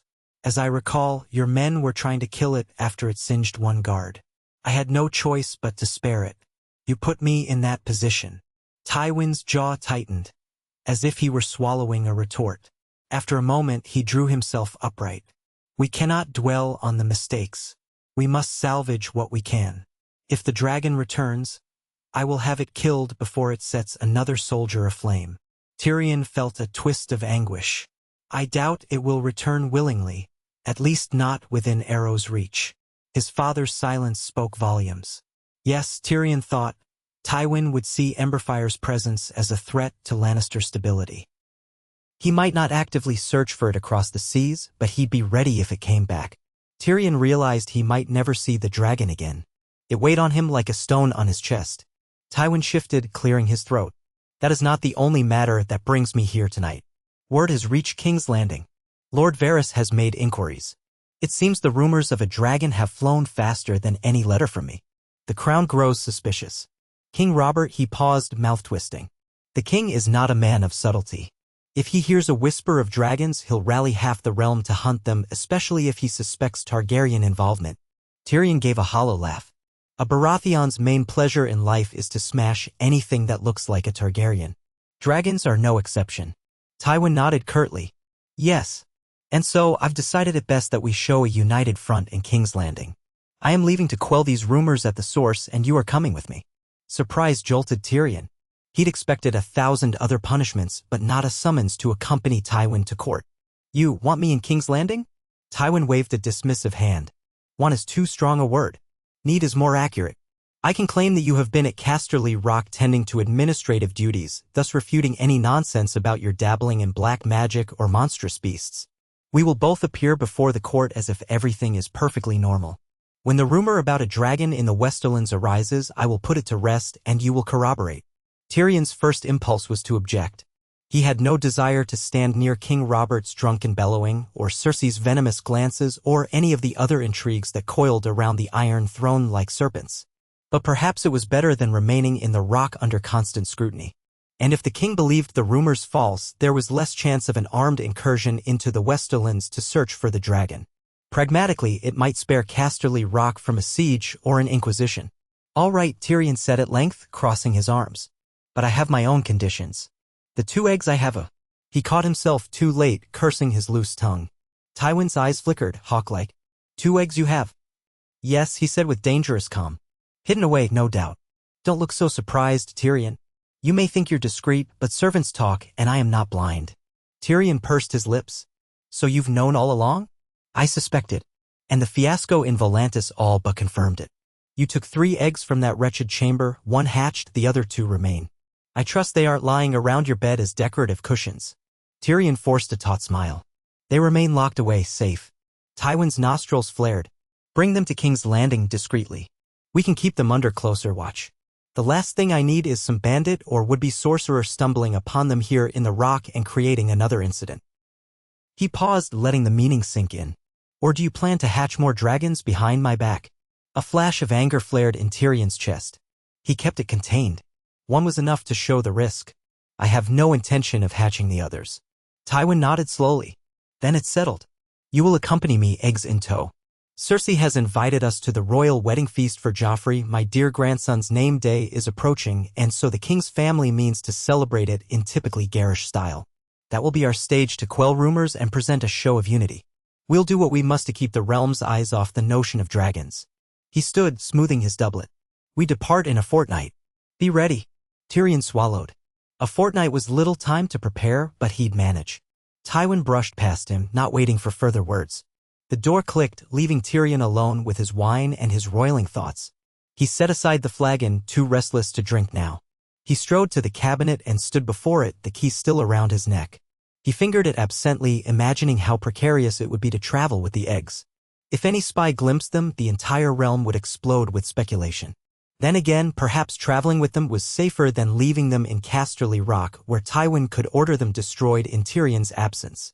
At least, in King's Landing, Tyrion would keep a close eye on them himself. He exhaled heavily. One does what one must, he murmured to the darkness. Tywin had laid out the path. Tyrion had no illusions that he could refuse. If he tried, Tywin would surely have him confined, or worse. He forced himself to think strategically. If he was to survive court intrigues, he needed to be at the top of his game. That meant forging alliances, or at least ensuring no enemies blindsided him. A fortnight. So little time to ensure the eggs were secured, to plan for the possibility that Emberfire might return to these shores, or to arrange for his personal matters in the Westerlands. He rubbed the bridge of his nose, feeling a headache bloom. Perhaps it was better to keep busy, to avoid dwelling on the sense of emptiness Emberfire's absence left behind. The dragon's presence, dangerous as it was, had also been a source of wonder.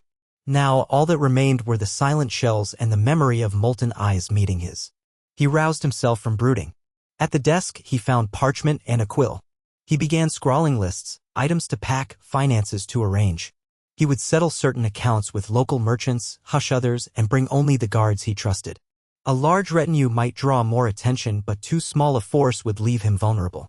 His father's overshadowing presence offered some measure of safety. Few dared cross Tywin Lannister lightly, but Tyrion knew from experience that King's Landing was a viper's nest, full of subtle dangers no single force of arms could contain. As he wrote, a flicker of an idea tugged at him. What if, just what if, there was a way to contact Emberfire? The notion was madness, of course. He had no telepathic link, no secret method to summon a dragon. But on impulse, he began scribbling a half-formed plan. Leaving a store of food on a remote beach or cliffside, marking it with some sign Emberfire might recognize. Perhaps the scent of the salted meat, or the shape of the enclosure, would lure the creature back. And what then? If Emberfire returned only to be riddled with arrows by Tywin's guards? Tyrion's pen hovered uncertainly. No, that risk was too great. The best thing for Emberfire was to remain away from the rock, if indeed it still lived. He sighed, tearing the parchment in half and crumpling it. Wishes were worthless. He continued writing practical notes until the night wore thin and the candle sputtered. Sleep claimed him only in the darkest hours, still slumped over his desk, dreams haunted by flickers of red-gold wings against a stormy sky. In the days that followed, Tyrion made his preparations. He rarely descended to that empty chamber beneath the rock anymore. He'd had his fill of gloom and memories. Instead, he spent much of his time finalizing accounts, paying off or dismissing certain Lannister retainers he did not trust, and quietly assembling a small group of personal guards who were more loyal to him than to Tywin. Chief among them Podrick Payne, of course. He sent Pod on errands, gathering supplies for the journey. A reinforced trunk lined with lead to mask the shape and weight of the dragon eggs, bedding and clothes that might suggest only typical baggage. Subterfuge was key. A subtle tension hung in the air around Casterly Rock. Servants spoke in hushed tones. The guards, newly expanded in number, marched the corridors with an alertness born of Tywin's iron will. No one wanted to be the next guard who ended up barbecued by a young dragon or excoriated by the Lord of the Rock for negligence. Jaime was still in King's Landing with the Kingsguard, and Cersei was there too, so the fortress itself felt quieter without them. Quiet but not peaceful. The memory of that fiery confrontation on the cliff's edge hung over every stone. On the morning of their departure, gray clouds crowded the sky, threatening rain. Tywin was up before dawn. His retinue mustered in the central courtyard. Tyrion arrived, wearing a practical travel cloak lined with fur, the hood drawn to keep away the cold drizzle. He regarded the line of wagons and horses. Already, the wind carried the scent of damp straw and sweaty leather. Stable hands rushed about, adjusting straps and harnesses. Pages in Lannister livery scurried here and there, and knights in half-armor stood at attention. By the stables, Tyrion spotted his own wagon, far less grand, loaded with casks of wine and the special trunk that housed the eggs. Pod stood beside it, fiddling nervously with his sword belt. Tyrion approached him. "Everything secure?" he asked softly. Pod nodded. "Aye. The trunk is well locked and I arranged the baggage so no one should disturb it. I'll ride in the wagon behind it." Tyrion cast a critical eye over the trunk. It was plain oak on the outside with no decoration. "Good. We don't want to draw notice. Do me a favor, keep a close eye on that trunk. If any guard or footman grows curious, deflect them." Pod's cheeks reddened. "Of course, my lord." Meanwhile, Tywin supervised the final steps of the departure, giving curt orders to various officers. Kevin was staying behind to govern the rock in Tywin's absence. The older man met Tyrion's gaze briefly, expression guarded. Tyrion gave a short nod, unsure whether to expect sabotage or support from that quarter. Soon, horses whickered and stamped, the first outriders took their positions, and the entire party began to file out of the rock's grand gates. Tyrion rode a stout palfrey near the front, close enough to Tywin to pretend a show of unity if any watchers were about. Drizzle fell in a cold haze. Tyrion pulled his hood tight, reflecting on how surreal it felt to be leaving the place he'd once considered both a prison and a sanctuary. The drawbridge lowered over the outer moat with a rattle of chains and they were off, the Lannister banner snapping overhead. The entourage made its slow way down the winding road to Lannisport, the city's rooftops glistening with morning damp. As they passed through Lannisport, Tyrion noted the anxious faces peering from windows and doorways. The people had clearly heard the rumors. Some might still fear a dragon's sudden appearance. Perhaps they felt more secure seeing a large Lannister party. Or perhaps they simply wondered why Tywin was taking so many men with him. Tyrion considered how quickly word would spread that the Lord of Casterly Rock and his dwarf son had departed for King's Landing. Gossip thrived on such movements. By midday they were on the Gold Road, rolling across fertile fields and farmland. The drizzle lightened, though gray clouds still cloaked the sky.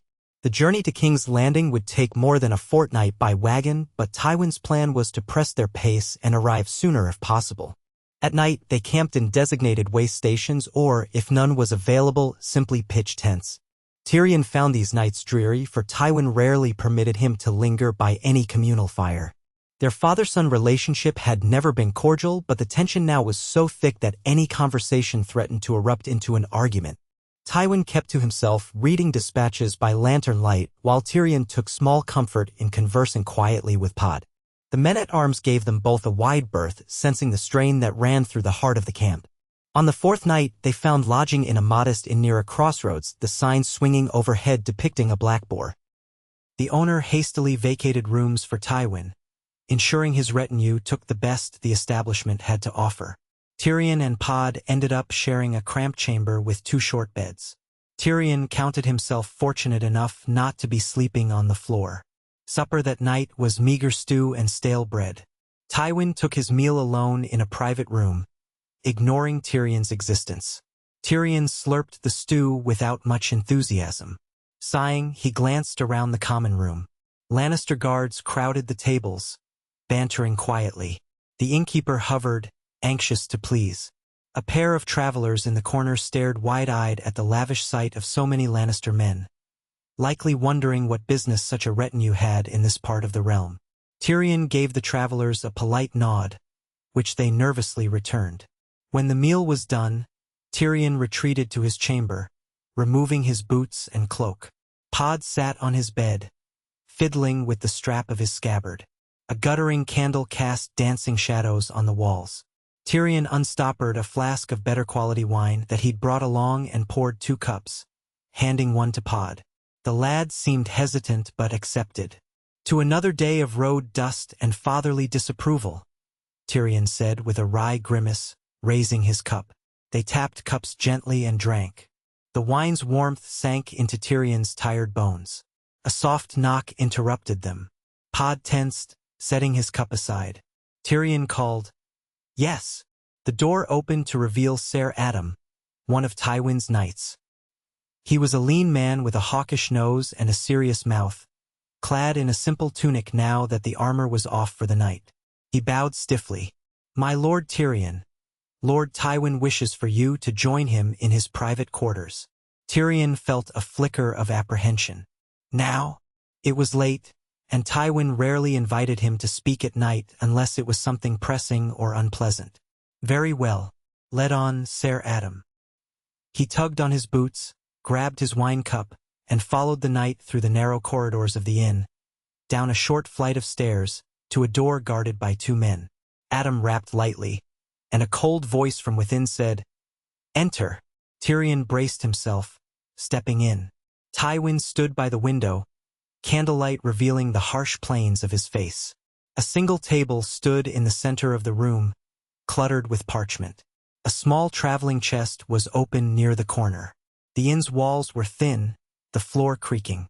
Tyrion took in the scene quickly, no one else present except for the ghost of tension that always hovered near Tywin. The older man motioned for Ser Adam to wait outside, and the door closed. "You sent for me, father?" Tyrion asked, resting a hand casually on the table's edge. Tywin turned, hands clasped behind his back. "I've received a raven. Unscheduled, but not unexpected. News from King's Landing." Tyrion raised an eyebrow. "Oh? And what does it say that couldn't wait until morning?" Tywin's face was unreadable. It seems the king is growing restless. Robert has demanded that every rumor of dragons be put to the sword, and that includes any who spread the rumors. He's also demanded that all houses reaffirm their loyalty to the crown under oath, specifically disclaiming any ties to Targaryens or Targaryen relics. That means us. A tense silence followed. Tyrion snorted. He's so terrified of Targaryen science that a mere rumor of a dragon sets him aflame with paranoia. Hardly surprising. But it does complicate matters. Tywin inclined his head. Indeed, we must tread carefully in how we present ourselves at court. Cersei, of course, wants to feed Robert's illusions in some ways. Tell him that no Targaryen threat remains and that any talk of dragons is pure nonsense. But we also want to ensure he does not declare open war on the Westerlands to root out the dragon spawn. As his letter so elegantly puts it. Tyrion grimaced. Well, we can't have that. Is there any official mention of House Lannister in these accusations? Or is it just general bluster? Tywin's mouth thinned. The letter does not single us out, no. But Varys's dispatch suggests that some among the small council suspect we are at the heart of these rumors. Stannis, in particular, is not a fool. He remembers that the Mad King was once close to our family, even if it ended badly. Tyrion thought of the swirling rumors about his own parentage, rumors that suggested his mother might have bedded the Mad King. An old wound twinged. He forced a light tone. So we proceed as planned. Arrive at court, offer a soothing show of loyalty, claim all rumors are nonsense, and hope Robert remains half-drunk enough to believe it. Tywin gave a short nod. Precisely. However, you must watch your tongue. King Robert is easily provoked. If he thinks you're mocking him or withholding something, it could go poorly for us. Tyrion smirked. I'll do my best not to incite the king's wrath. The older man's gaze lingered on Tyrion a moment, as though gauging his sincerity. Then he turned back to the table, sifting through parchments. That is all for now. We depart at first light. Tyrion bobbed his head in mock courtesy. As you say, father. He started to turn for the door, but Tywin's voice halted him. Tyrion. He paused. Yes. Tywin's expression was unreadable. Remember, any misstep at court could doom our house, doom you. Keep that in mind. Tyrion gave a mirthless chuckle. Rest assured, I'm quite familiar with the stakes. Then he slipped out, letting the door close behind him. Ser Adam bowed slightly as he passed, and Tyrion offered him a faint nod before heading back to his room. He found Pod still awake, perched on the edge of the bed, looking worried. Tyrion sank onto his own bed, unlacing his boots with a resigned sigh. It seems our dear king has heard the rumors, he said wearily. He's spoiling for a fight. Pod's eyes widened.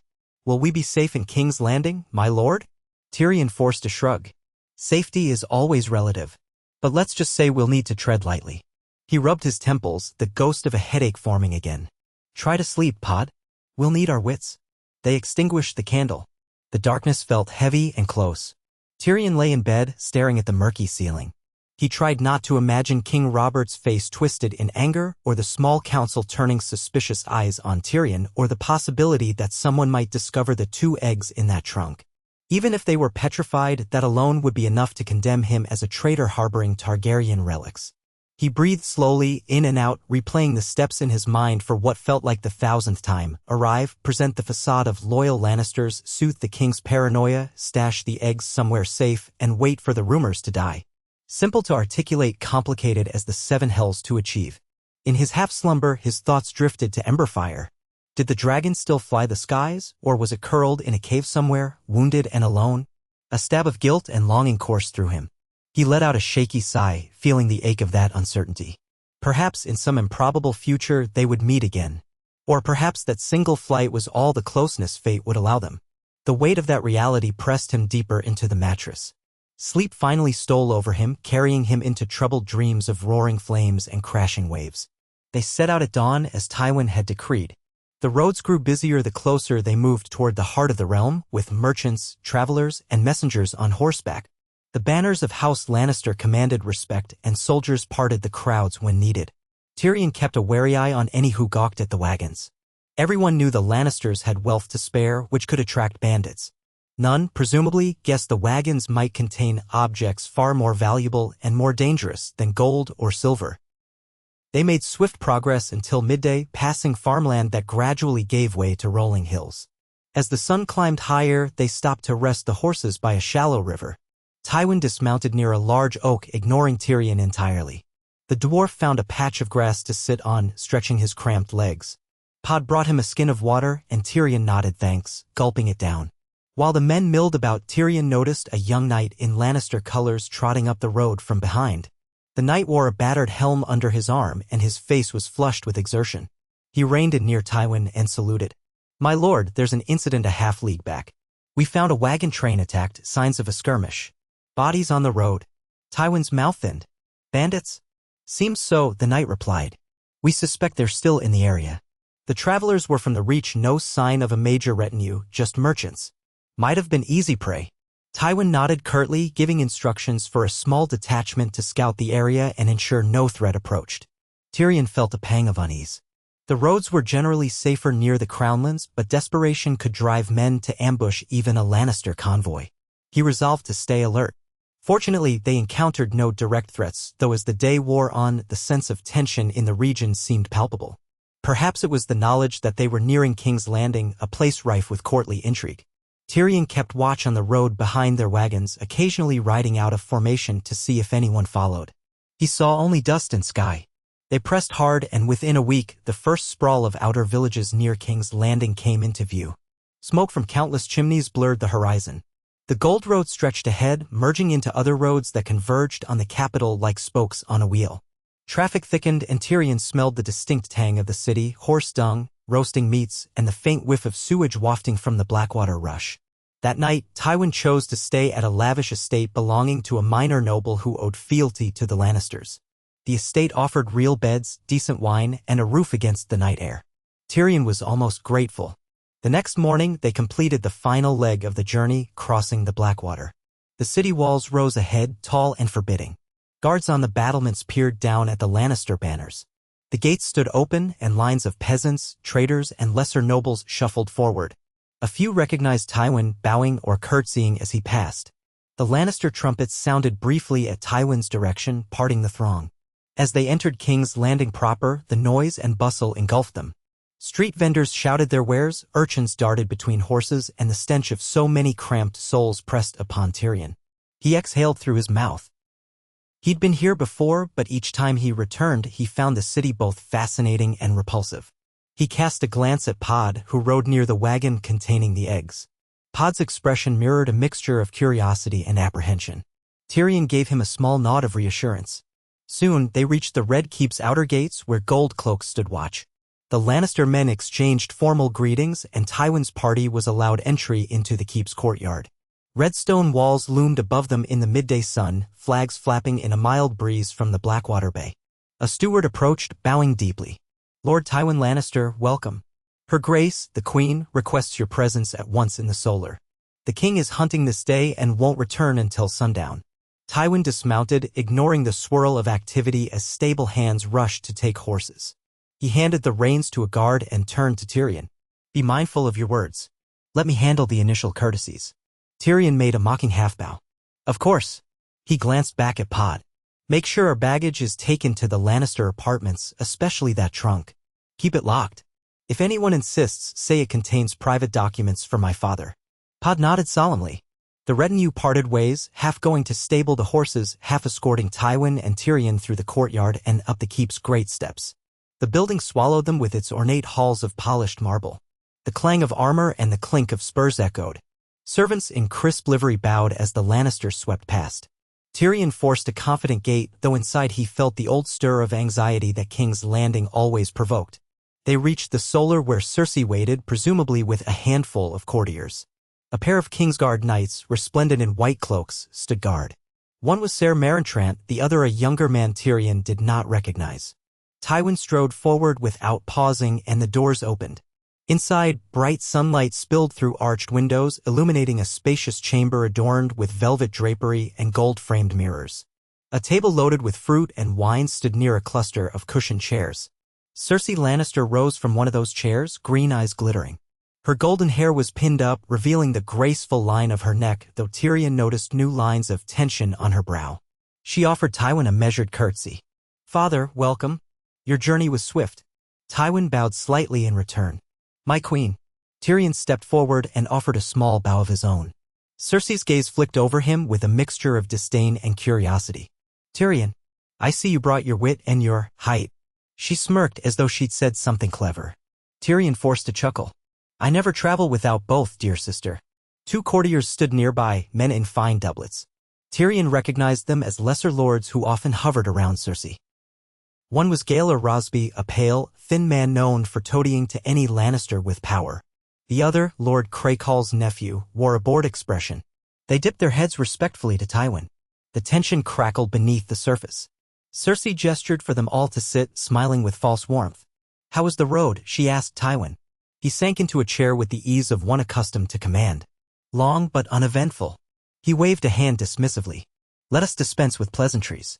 You wrote of the king's determination to see these dragon rumors quashed. Has anything changed since your last letter?" Cersei's smile thinned. "You know Robert.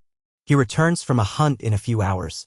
He'll be in good spirits if he's managed to kill a boar or two, or if the wine cask is large enough. But if you have come to calm him, you'll have your work cut out for you. He's already threatened to dispatch 100 knights to scour the Westerlands for signs of scaly wings." Tyrion grimaced. "He really has no sense of subtlety, does he?" Cersei's gaze flicked to him. "Why should he? He's the king. Subtlety is for those who fear consequences. Robert fears little." Tywin leaned forward. "We'll handle him. We must ensure the realm sees this as a feeble rumor not worth believing. If we show even a crack of doubt, men will exploit it. We cannot afford civil unrest over a phantom dragon." Cersei's lips curved. "Indeed. Good that you've come." She turned her attention to Tyrion, eyes narrowed. "You, brother, have some role in this? Varys hinted to me that your name surfaced in certain inquiries." Tyrion spread his hands. "Me? I am but a humble traveling scholar. If the Master of Whispers has anything to say, let him say it to my face." Cersei gave a skeptical laugh. "Humble? Hardly. But as long as you don't provoke Robert, I'll consider your presence a tolerable annoyance." Tyrion offered a mocking half-bow. "Your graciousness overwhelms me, dear sister." Tywin cut in, ignoring their sibling jibes. "Cersei, arrange for a private audience with the king as soon as he returns. We'll present a united front. Let him rant, let him curse Targaryens to the depths of hell, and then we gently reassure him that we have found no credible evidence of any dragon in the Westerlands. The more confident we appear, the less likely he is to pursue the matter." Cersei inclined her head. "I'll make the necessary preparations. In the meantime, your apartments are ready. The wedding feast for Joffrey's name day is in 2 days' time." Robert insisted on a boisterous celebration. Her lips twitched in amusement. "You know how he adores feasting." Tyrion said nothing about that. Joffrey's name day feast, so much pomp for that vicious little brat. But he kept his mouth shut. The last thing he needed was to incite Cersei's maternal fury or cause Tywin to deliver a scathing reprimand. Minutes later, the meeting ended. Cersei summoned a steward to guide Tywin and Tyrion to their respective quarters. They rose and followed, their father still radiating that quiet tension of a general preparing for battle. Tyrion realized with grim amusement that, in the Red Keep, every day was a kind of battle, though waged with words as often as swords.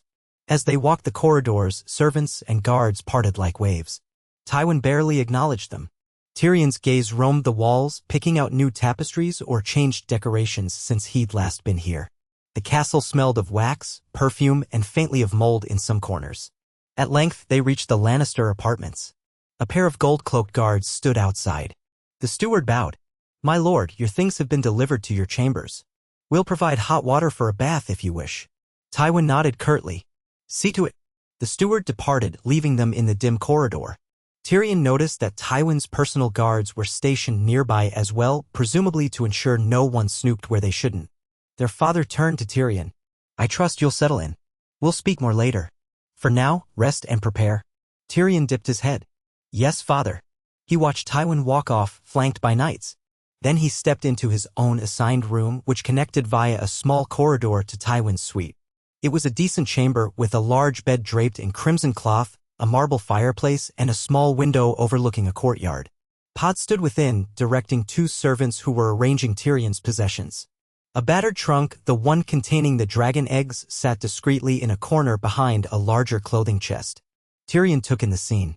Everything accounted for, Pod? Pod nodded, voice hushed. Yes, my lord. I oversaw the entire offloading. No one tampered with the trunk. Tyrion clasped Pod's shoulder. Good man. Let's keep it that way. He dismissed the servants with a polite wave, instructing them to bring the promised hot water soon. They bowed out. Tyrion crossed to the trunk, kneeling beside it. With painstaking caution, he unlocked the outer latch and lifted the lid. Beneath a layer of folded clothes, a hidden compartment latched with a small iron lock. He produced the key from around his neck and opened it. There, nestled in soft cloth, lay the 2 eggs. Tyrion let out a long breath. They looked unchanged, still radiating that faint sense of ancient mystery. He replaced the cloth and closed the compartment. Securing the trunk once more, he rose. No one opens this except me. Understood. Pod gave a solemn nod. Yes, my lord.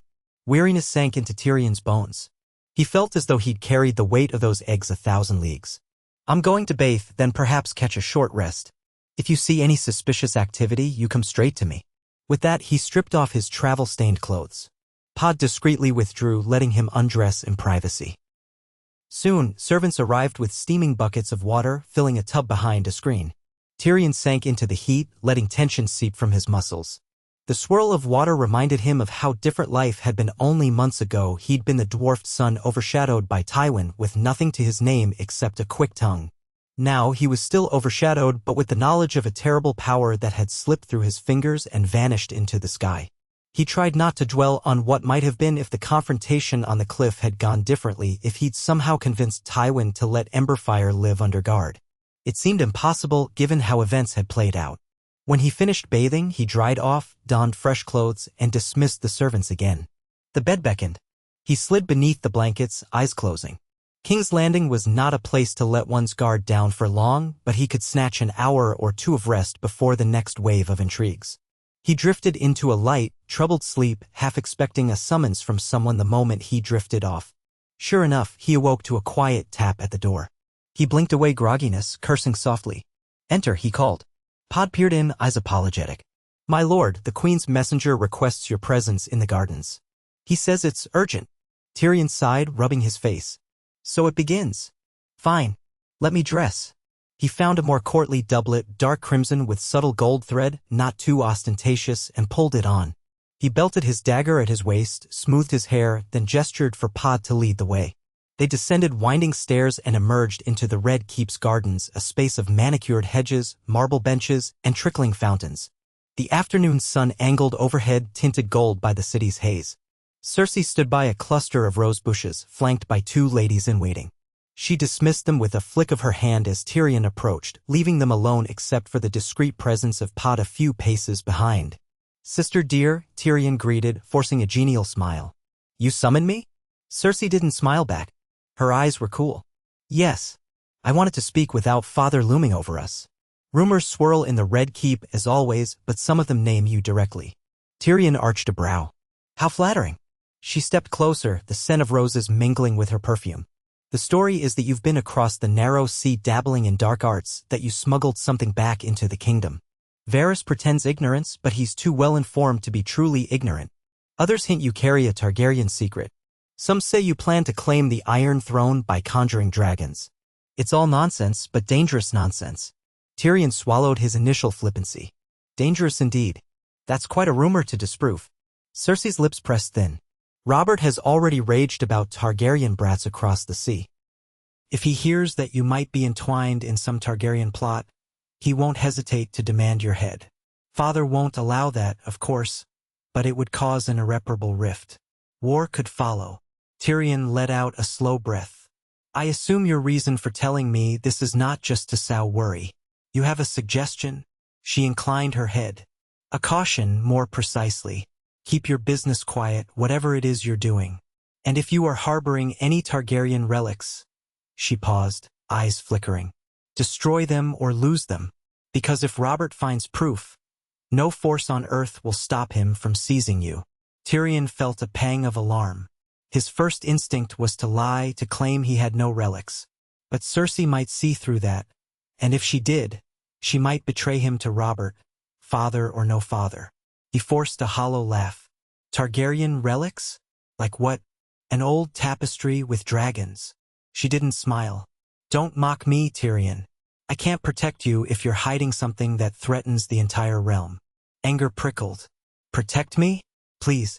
The day I rely on you for protection is the day I sprout wings. He moderated his tone, not wishing to goad her too far. I have no intention of bringing chaos to our door. I'm here to do exactly as Father commanded. Reassure the king that all is well in the Westerlands. That's the end of it. Her gaze bored into him for several long seconds, as though searching for a crack. Then she gave a short nod. Very well. But heed me, Varys is watching. Littlefinger too. They sense a whiff of scandal, and scandal is currency in King's Landing.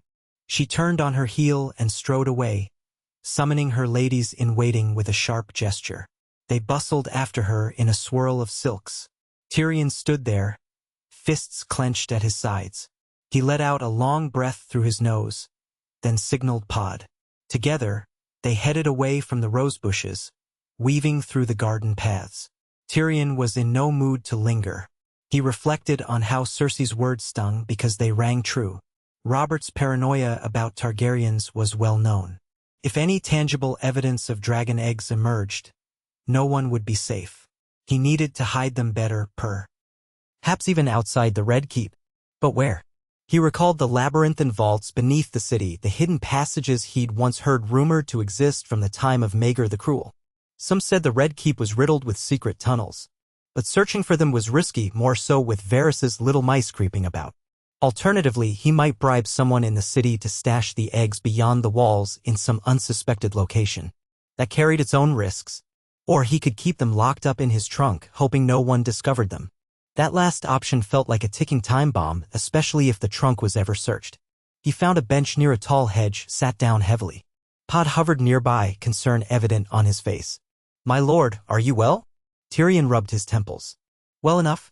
Just pondering how to keep us both alive and out of the dungeons." Pod said nothing, but his eyes flickered with sympathy. Tyrion stared at the fountain across from them, water trickling over carved stone. He hated the city, hated the swirling lies that festered here. Yet he knew how to swim in these waters, he had a knack for it. Still, he had never come bearing a pair of potential dooms in an oak trunk before. He would need every bit of cunning he could muster. He rose abruptly. "Come. Let's see if my father has any new orders. The king will be back soon and we need a plan for how to present ourselves." They wound through the corridors back to their apartments. Outside Tywin's door stood 2 guards. One of them gestured for Tyrion to enter. Inside, he found Tywin reviewing a map of Westeros with a grave look. Various small markers dotted the coastline of the Westerlands and the Crownlands. Tywin barely acknowledged Tyrion's arrival. "King Robert is due in an hour," Tywin said without preamble. "We will meet him in the throne room. Cersei tells me the court expects a grand show." Tyrion pressed his lips together. "Will we kneel and proclaim how little we know about dragons, or will we simply toast to the king's boar hunting prowess?" "Both," Tywin said coldly. "And more. The king likes flattery. You'll indulge him." He gave Tyrion a penetrating look. "And for the seven's sake, do not mention traveling across the narrow sea or anything about Valyrian lore. If asked, you say your time was spent in Lannisport and Casterly Rock. Understand?" Tyrion nodded slowly. "Yes, father." A knock on the door preceded a steward entering. "My lord Tywin, the king's arrival has been sighted." Tywin snapped the map shut, donned a formal cloak in Lannister red, and swept toward the door, Tyrion trailing. They proceeded down corridors that grew increasingly crowded with lords, ladies, and court functionaries gathering to greet the returning king. Murmurs rippled through the assembly as Tywin passed, lords bowing, ladies curtsying. Tyrion spotted Varys at the far end, clad in his usual voluminous robes, smiling that ambiguous smile. Their gazes met for a flicker of a moment. Tyrion inclined his head politely. Varys did the same, a faint arch to his brows. That one sees too much, Tyrion thought. Finally, they emerged into the massive throne room, a cavernous space dominated by the iron throne perched upon its dais. A cluster of Kingsguard knights lined the sides, white cloaks draped elegantly. Courtiers fanned out, leaving a central aisle open. Tywin and Tyrion took their places near the throne platform, with Cersei already standing to one side in regal attire. A hush descended as the large doors groaned open and King Robert Baratheon strode in, flanked by more Kingsguard and several hunting companions. He wore no crown at the moment, just a sweaty leather jerkin spattered with mud and flecks of blood. A grin split his bearded face. He brandished a massive boar spear in one hand as though it were an afterthought. Behind him, servants struggled with the carcass of a boar, draped over a stretcher. "Now that's what I call a hunt," Robert bellowed, voice echoing off the stone. "7 hells, that beast nearly gored Sir Durin, but I gutted it right back." "Ha!" He glanced around, noticing the assembled crowd. "Ah, Tywin, you've arrived." He stomped forward, dropping the spear into a retainer's hands. "Good to see you." "You too, Cersei." His grin faded somewhat as his eyes flicked to Tyrion. "And the imp, huh?" Tyrion bowed deeply. "Your Grace, I rejoice in your success. That boar looks quite formidable." Robert laughed heartily, slapping his ample belly. "Aye, it was a fierce bastard, but no match for me. You're just in time for the feast. And you brought your father, I see." He pointed a thick finger at Tywin. "We'll talk soon about these rumors swirling about your domain. But first, ale." Cersei stepped forward, motioning to a squire who hurried to offer the king a cup of ale. Robert guzzled it, foam dripping into his beard. He belched, wiping his mouth. "Gods, that's good." Then he turned to Tywin, expression turning more serious. "So, about this nonsense with dragons. I keep hearing that your people are trembling, spinning ghost stories. That true?" Tywin bowed. "Your Grace, the rumors have been vastly overblown. My men found no evidence of any living dragon in the Westerlands. Likely it's a trick of gulls and sea mists or the ravings of drunk fishermen." Robert eyed him. "Huh. So you say. And what about the rumors that a certain dwarf son of yours has been chasing Targaryen relics abroad? Eh?" He jabbed a finger at Tyrion. The crowd tittered with uneasy excitement, necks craning to see how this would unfold. Tyrion felt cold sweat prickling under his doublet. He forced a light laugh, stepping forward with a bow. "Your Grace, I wish I had such an exciting life. Alas, I've been confined to the Rock for months, dealing with ledgers and taxes. Not quite as glamorous, I fear." Robert studied him, lips pursed. "Varys says you were rumored to be in Volantis. What say you to that?" Tyrion shrugged. "I say the rumors are entertaining but untrue. I've never set foot in Volantis, though I hear it's quite lovely if one likes sweltering heat and savage fighting pits." He offered a self-deprecating smile. "Surely my father would not send his valued son on such a trivial errand so far away. He keeps me close where I can be a thorn in his side. Isn't that right, father?" Tywin's jaw tightened, but he nodded curtly. "Yes. He never left the Rock, Your Grace." Robert let out a dismissive snort. "Bah, who can keep track of rumors these days? A man can't even hunt in peace without hearing about scaly beasts." "Well, if you say it's nonsense, Tywin, then I'll accept that unless I hear something else." His gaze moved meaningfully over the assembled courtiers. Cersei intervened, placing a hand on Robert's arm. "Husband, the boar is ready to be properly dressed and presented for tonight's feast. Perhaps we should retire to more comfortable surroundings while the servants see to it." Robert grinned, leering slightly at Cersei. "Comfortable indeed. Let on, woman. I'm half-starved." A wave of motion swept the throne room as Robert and his retinue moved off, chatting boisterously about the hunt. Tywin waited, face impassive, until most of the courtiers drifted after the king. Then he turned to Tyrion. "That was close. At least he accepted our word for now." Tyrion let out a slow breath. "Yes, but we both know Varys won't let the matter rest so easily." Tywin nodded, scanning the receding crowd. "Keep your guard up. And your mouth shut." With that, he strode away. Tyrion lingered a moment, ignoring the curious glances of lesser nobles who hovered in the corners. Then he, too, departed, potted his heels. Outside, the corridor bustled with people heading toward the banquet halls or returning to their duties. Tyrion paused in a niche, leaning against the cool stone. Pod stood watch, ensuring no one eavesdropped. Tyrion tried to quell the tremor in his hand. King Robert's direct question had rattled him more than he cared to admit. Any slip, any hint from Varys, and Robert's next approach would not be so casual. He might demand an immediate search of all Lannister wagons, chambers, and personal effects. If that happened, he shook his head, banishing the thought.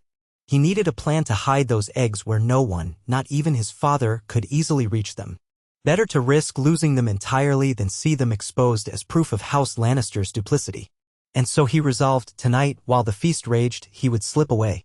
Perhaps the dungeons beneath the Red Keep held some dark corner. Or maybe he could find a contact in Flea Bottom who'd hide them for a price. Neither option was attractive. But in a city of 1,000,000 souls, there must be some forgotten crypt or alcove to stash 2 lumps of fossilized shell. Yes, that was his next step. Tyrion set his jaw, pushed off the wall, and gestured for Pod to follow. They needed to prepare quietly, gathering rope, torches, and anything else that might help them navigate the city's underbelly. He refused to let these eggs become the downfall of House Lannister or the excuse for Robert Baratheon to unleash carnage. If Tyrion had learned one thing, it was that secrets had a terrible way of exploding if not carefully contained, and he intended to contain them by any means necessary. He pressed through the crowd, a man on a mission, feeling the weight of destiny on his shoulders. Whether that destiny included a living dragon or merely the memory of one, Tyrion Lannister would see this through. One way or another, the realm would not be allowed to burn because of his hidden relics. He walked faster, ignoring the swirl of courtiers. The city might be a viper's nest, but he was used to vipers and he had a few tricks of his own. If the gods were kind, perhaps the eggs would remain lost in the darkness of King's Landing's many shadows and Robert would never suspect until it was far too late. If the gods were cruel, well, Tyrion would be the first to taste the king's wrath. He offered a grim half-smile at the thought. The dice were cast. Now he would see how they fell.